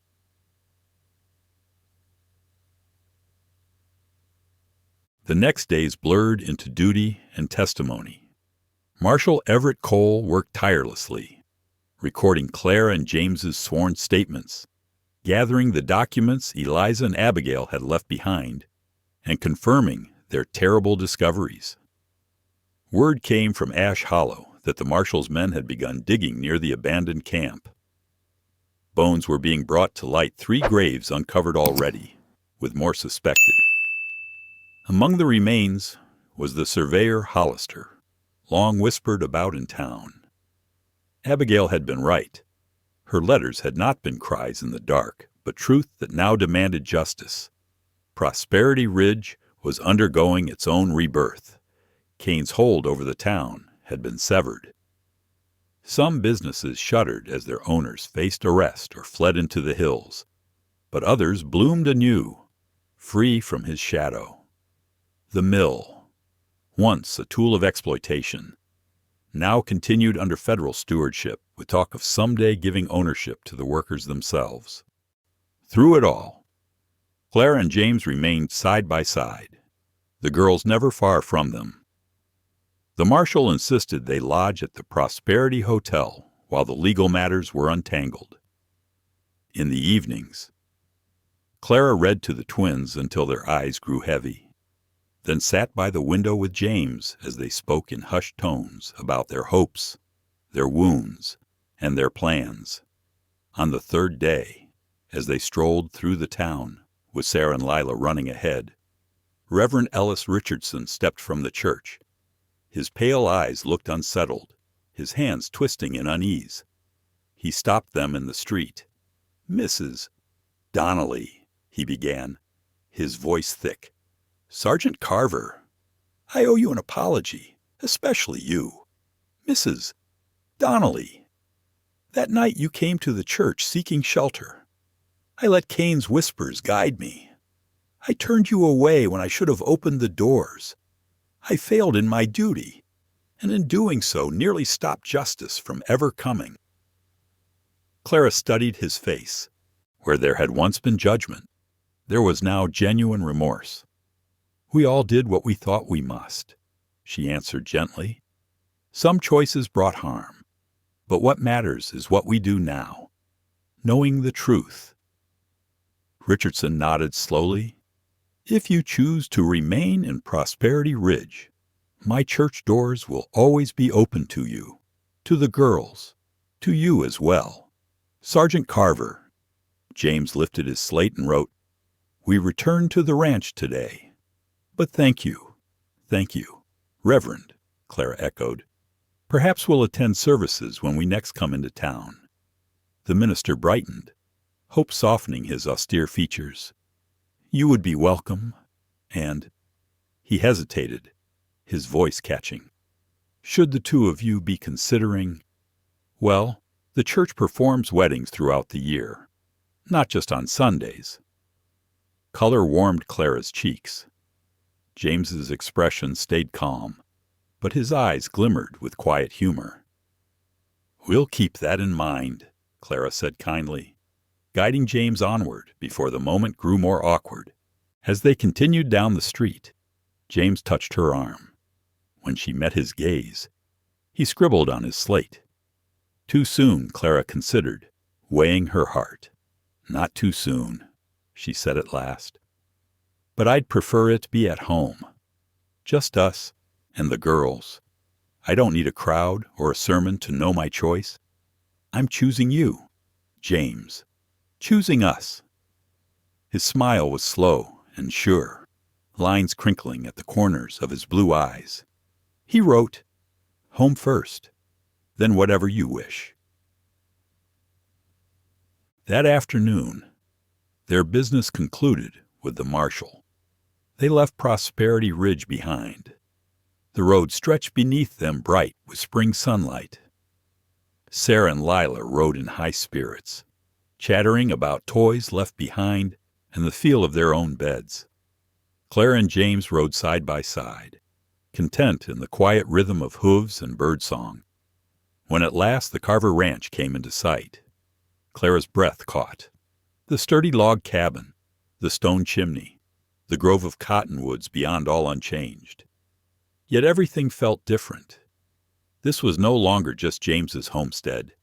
It was theirs, a place reclaimed from ashes, ready for new beginnings. The girls spurred their ponies ahead, shrieking with delight as they raced to the porch. James and Clara followed more slowly, savoring the moment. At the steps, James paused. From his pocket, he drew a small bundle wrapped in cloth. He placed it in Clara's hand. She unfolded the fabric to reveal a carving, an eagle soaring with wings spread wide, every feather etched with painstaking care. It was his finest work. "It's beautiful," Clara breathed, running her fingers over the polished wood. "James wrote simply like you." Her throat tightened with tears, but they were no longer tears of loss. "Like us," she corrected softly. "All of us." From the doorway, Layla's voice called with excitement, "Clara, father, come see, the house looks just the same." Clara took James's hand, the carving pressed to her chest. Together, they stepped onto the porch, crossing into the home that was no longer his alone, but theirs, woven with laughter, with memory, with promise. Spring deepened into summer, and the ranch thrived. The garden flourished under Clara's tending. Chickens multiplied, and James's strong hands added a new room to the cabin. Each stroke of the hammer, each seed planted, each evening spent on the porch with the girls playing nearby, built not just a homestead, but a life, a home born of fire, but renewed in love. Life at Carver Ranch settled into a rhythm that felt as natural as the changing of the seasons. Clara slipped into her role with a grace that surprised even herself. She rose early with Sarah and Lila, guiding them in lessons and chores, her voice steady and patient as she taught reading, arithmetic, and the simple arts of running a household. Sarah's serious nature softened under Clara's care, and though still thoughtful beyond her years, she began to laugh more often. Lila, dreamy and imaginative, found grounding in Clara's gentle structure, kneading dough beside her in the kitchen, or planting rows of beans in the garden, her songs carrying on the summer air. James watched this unfolding with quiet gratitude. The burden he had carried alone for so long was no longer his to shoulder by himself. He smiled more easily now, his laughter silent though it was showed in the creases at the corners of his eyes, when the twins played tricks or when Clara teased him with her dry humor. For the first time in years, there was not only work, but also rest, moments where he carved new figures from wood or read aloud from well-worn books while Clara mended by lamplight. Their bond deepened in a natural way, without urgency or pretense. James's small bedroom became their shared space, reshaped by Clara's touch. She placed wildflowers in a jar on the windowsill, stitched scraps into a patchwork quilt, and set James's carving of the eagle proudly on a shelf where the morning sun would catch its wings. Their intimacy was unhurried, tender, respectful, a gradual rediscovery of love after loss. For Clara, it was a healing of wounds she had believed permanent. For James, it was a rebirth of hope long buried in silence. News from Prosperity Ridge came in bits and pieces whenever Mei Ling Harper visited with supplies. She brought word that Victor Kane's empire was dismantled completely, his allies awaiting trial in federal courts. The sawmill, once a place of exploitation, now operated under new management with fair wages promised to its workers. Freed from corruption, the town was smaller but sturdier, its people rebuilding with determination. One report struck Clara most deeply. Eliza Carver's remains had been found near the abandoned camp at Ash Hollow. She and her sister Abigail had been given proper burials at last, their graves marked with simple headstones. Clara whispered a prayer when she heard relief for James, sorrow for what was lost, and gratitude that truth had not been buried forever. Clara herself had no reason to return to Ash Hollow. The fire had taken everything from her there, and the land had since been sold to the federal government. Daniel and the child she never met would always live in her heart, but the grief no longer consumed her. Their memory had become a blessing rather than a wound. On a warm June evening, Clara sat on the porch steps as twilight painted the sky in shades of lavender and gold. Fireflies rose from the grasses, and the twins darted across the yard, chasing the tiny lanterns of light. James came to sit beside her, the day's work finished, his presence a steady warmth at her side. "I received a letter today," Clara said softly, leaning against his shoulder, "from the marshal's office. They've finished settling Kane's estate." James raised his brows, listening.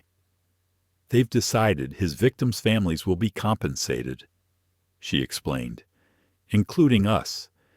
Enough money to add to the ranch, pay for the girls' schooling, make life easier."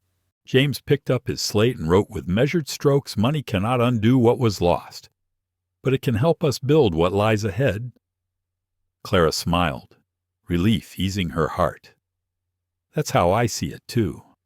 Not as a price placed on grief, but as a way to ensure the girl's future."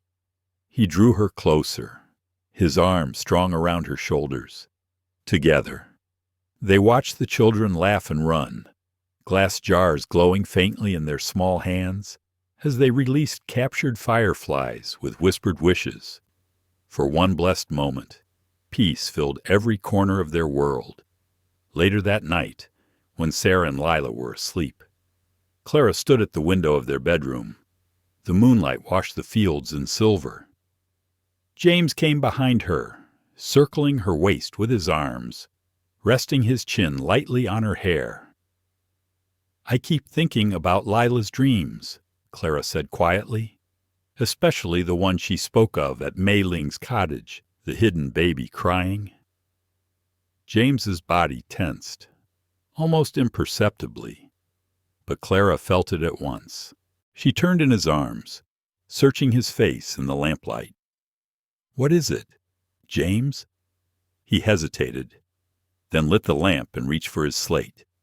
Slowly, deliberately, he wrote, "There's something you should know about Eliza." Clara sat on the edge of the bed, a chill prickling her skin. What about her? He wrote with pained care. She was carrying a child when she vanished, only a few weeks along. Few people knew. The word struck Clara like a blow. She was expecting. She whispered, her throat tight. The hidden baby. Lila's dream had not been some fanciful vision. It had been truth rising from the shadows. James nodded, his face etched with grief. Her last gift, and my greatest sorrow. I could not save them. Clara took his hand, her voice steady despite the ache in her chest. You couldn't have known. You couldn't have stopped Kane. None of us could. But James shook his head, writing fiercely. I should have protected them. I should have seen it coming. Clara squeezed his hand firmly. And should I have seen the fire before it came? Should I have saved Daniel and our child? We both carry wounds we could not prevent. The past cannot be undone. James, all we can do is live for those who were taken from us. For the first time, tears shimmered openly in his eyes. She brushed his cheek with her hand. You've given me a home again, and a family when I thought such things were gone forever. We've both walked through the fire. Somehow, we found each other on the other side.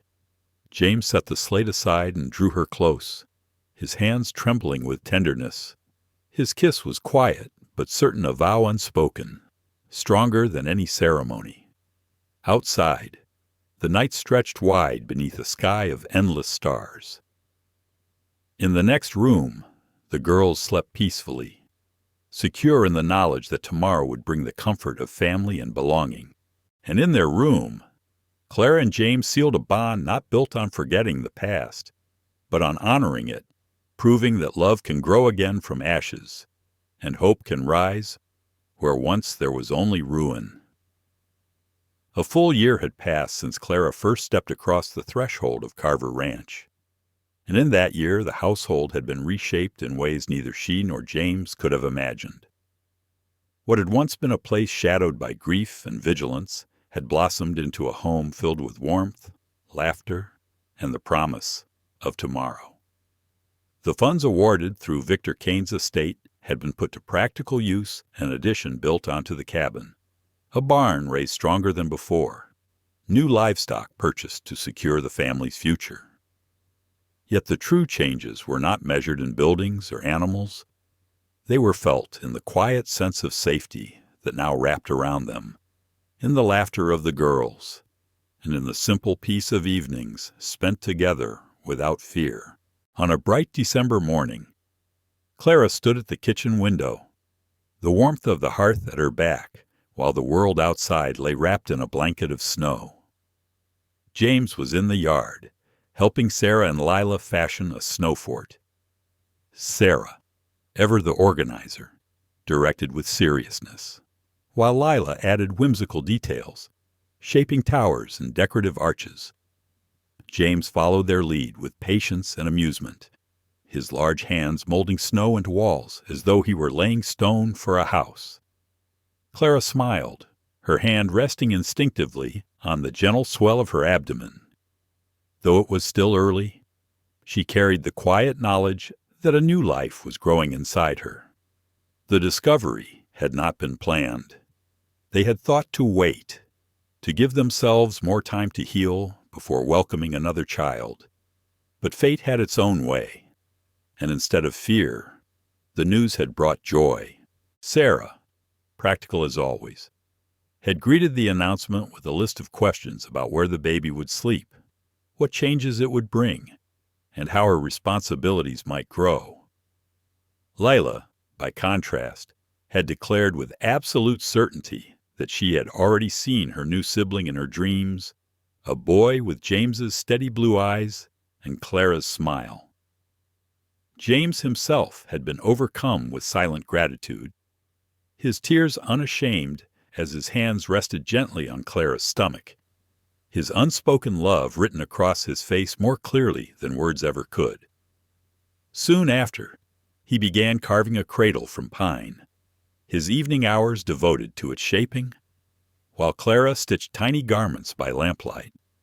Their quiet preparations became a balm over old wounds. The sound of hooves crunching through snow pulled Clara from her thoughts. A lone rider approached along the track, moving carefully through the drifts. As the figure drew closer, the familiar crimson shawl made recognition immediate. "It's Mei Ling," Clara called to James and the girls, abandoning their snowy fortress.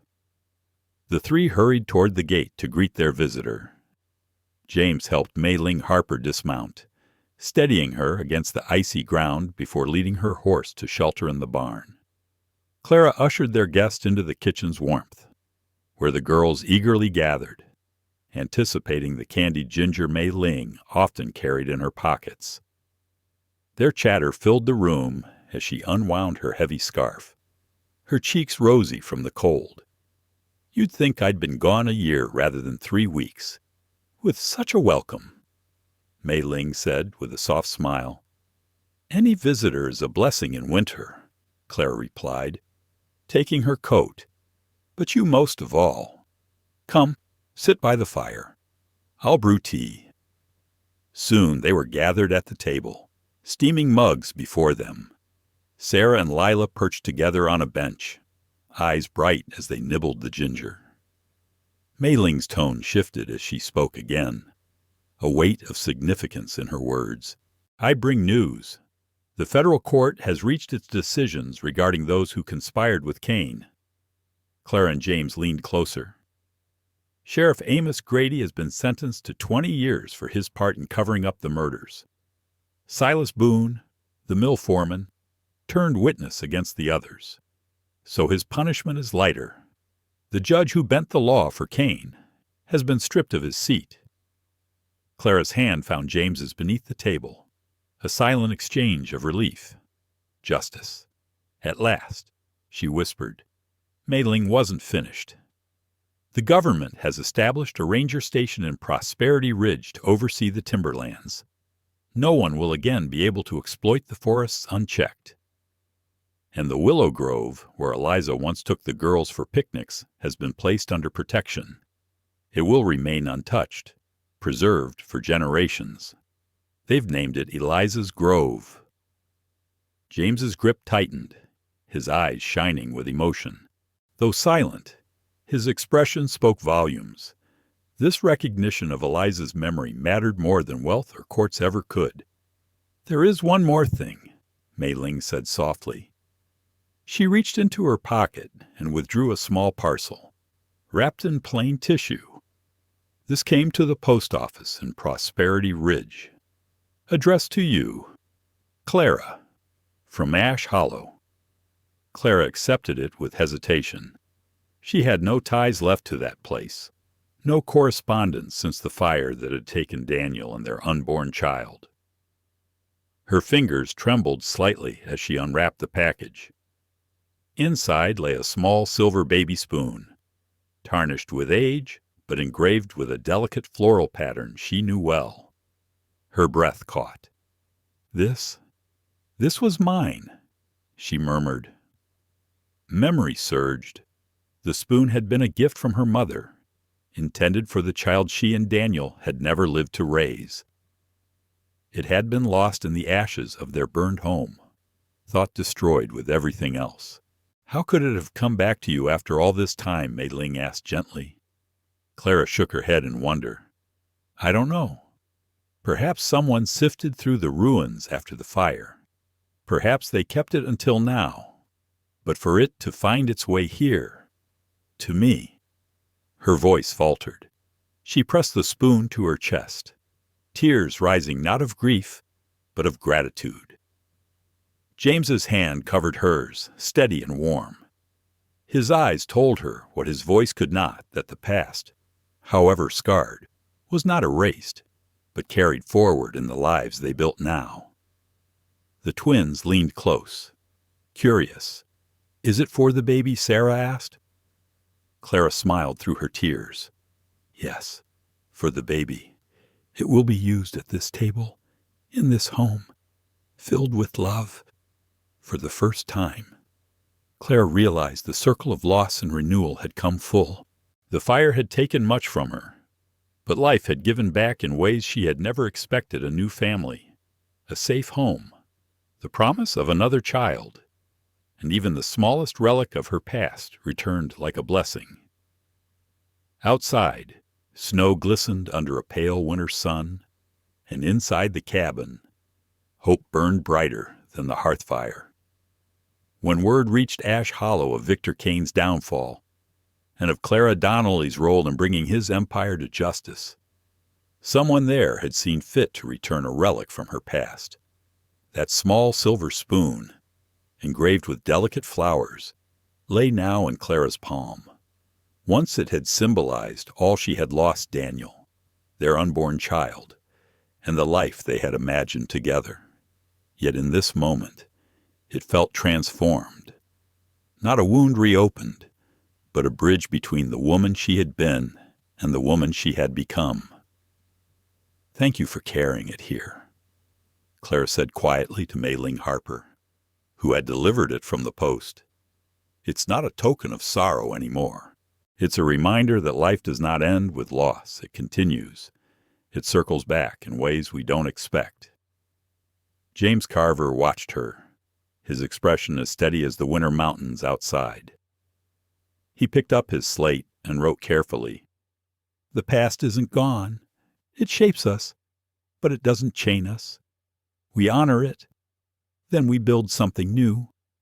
Clara smiled, her free hand resting over the curve of her stomach. "Yes, we carry it all forward. The grief, the lessons, and the blessings, too."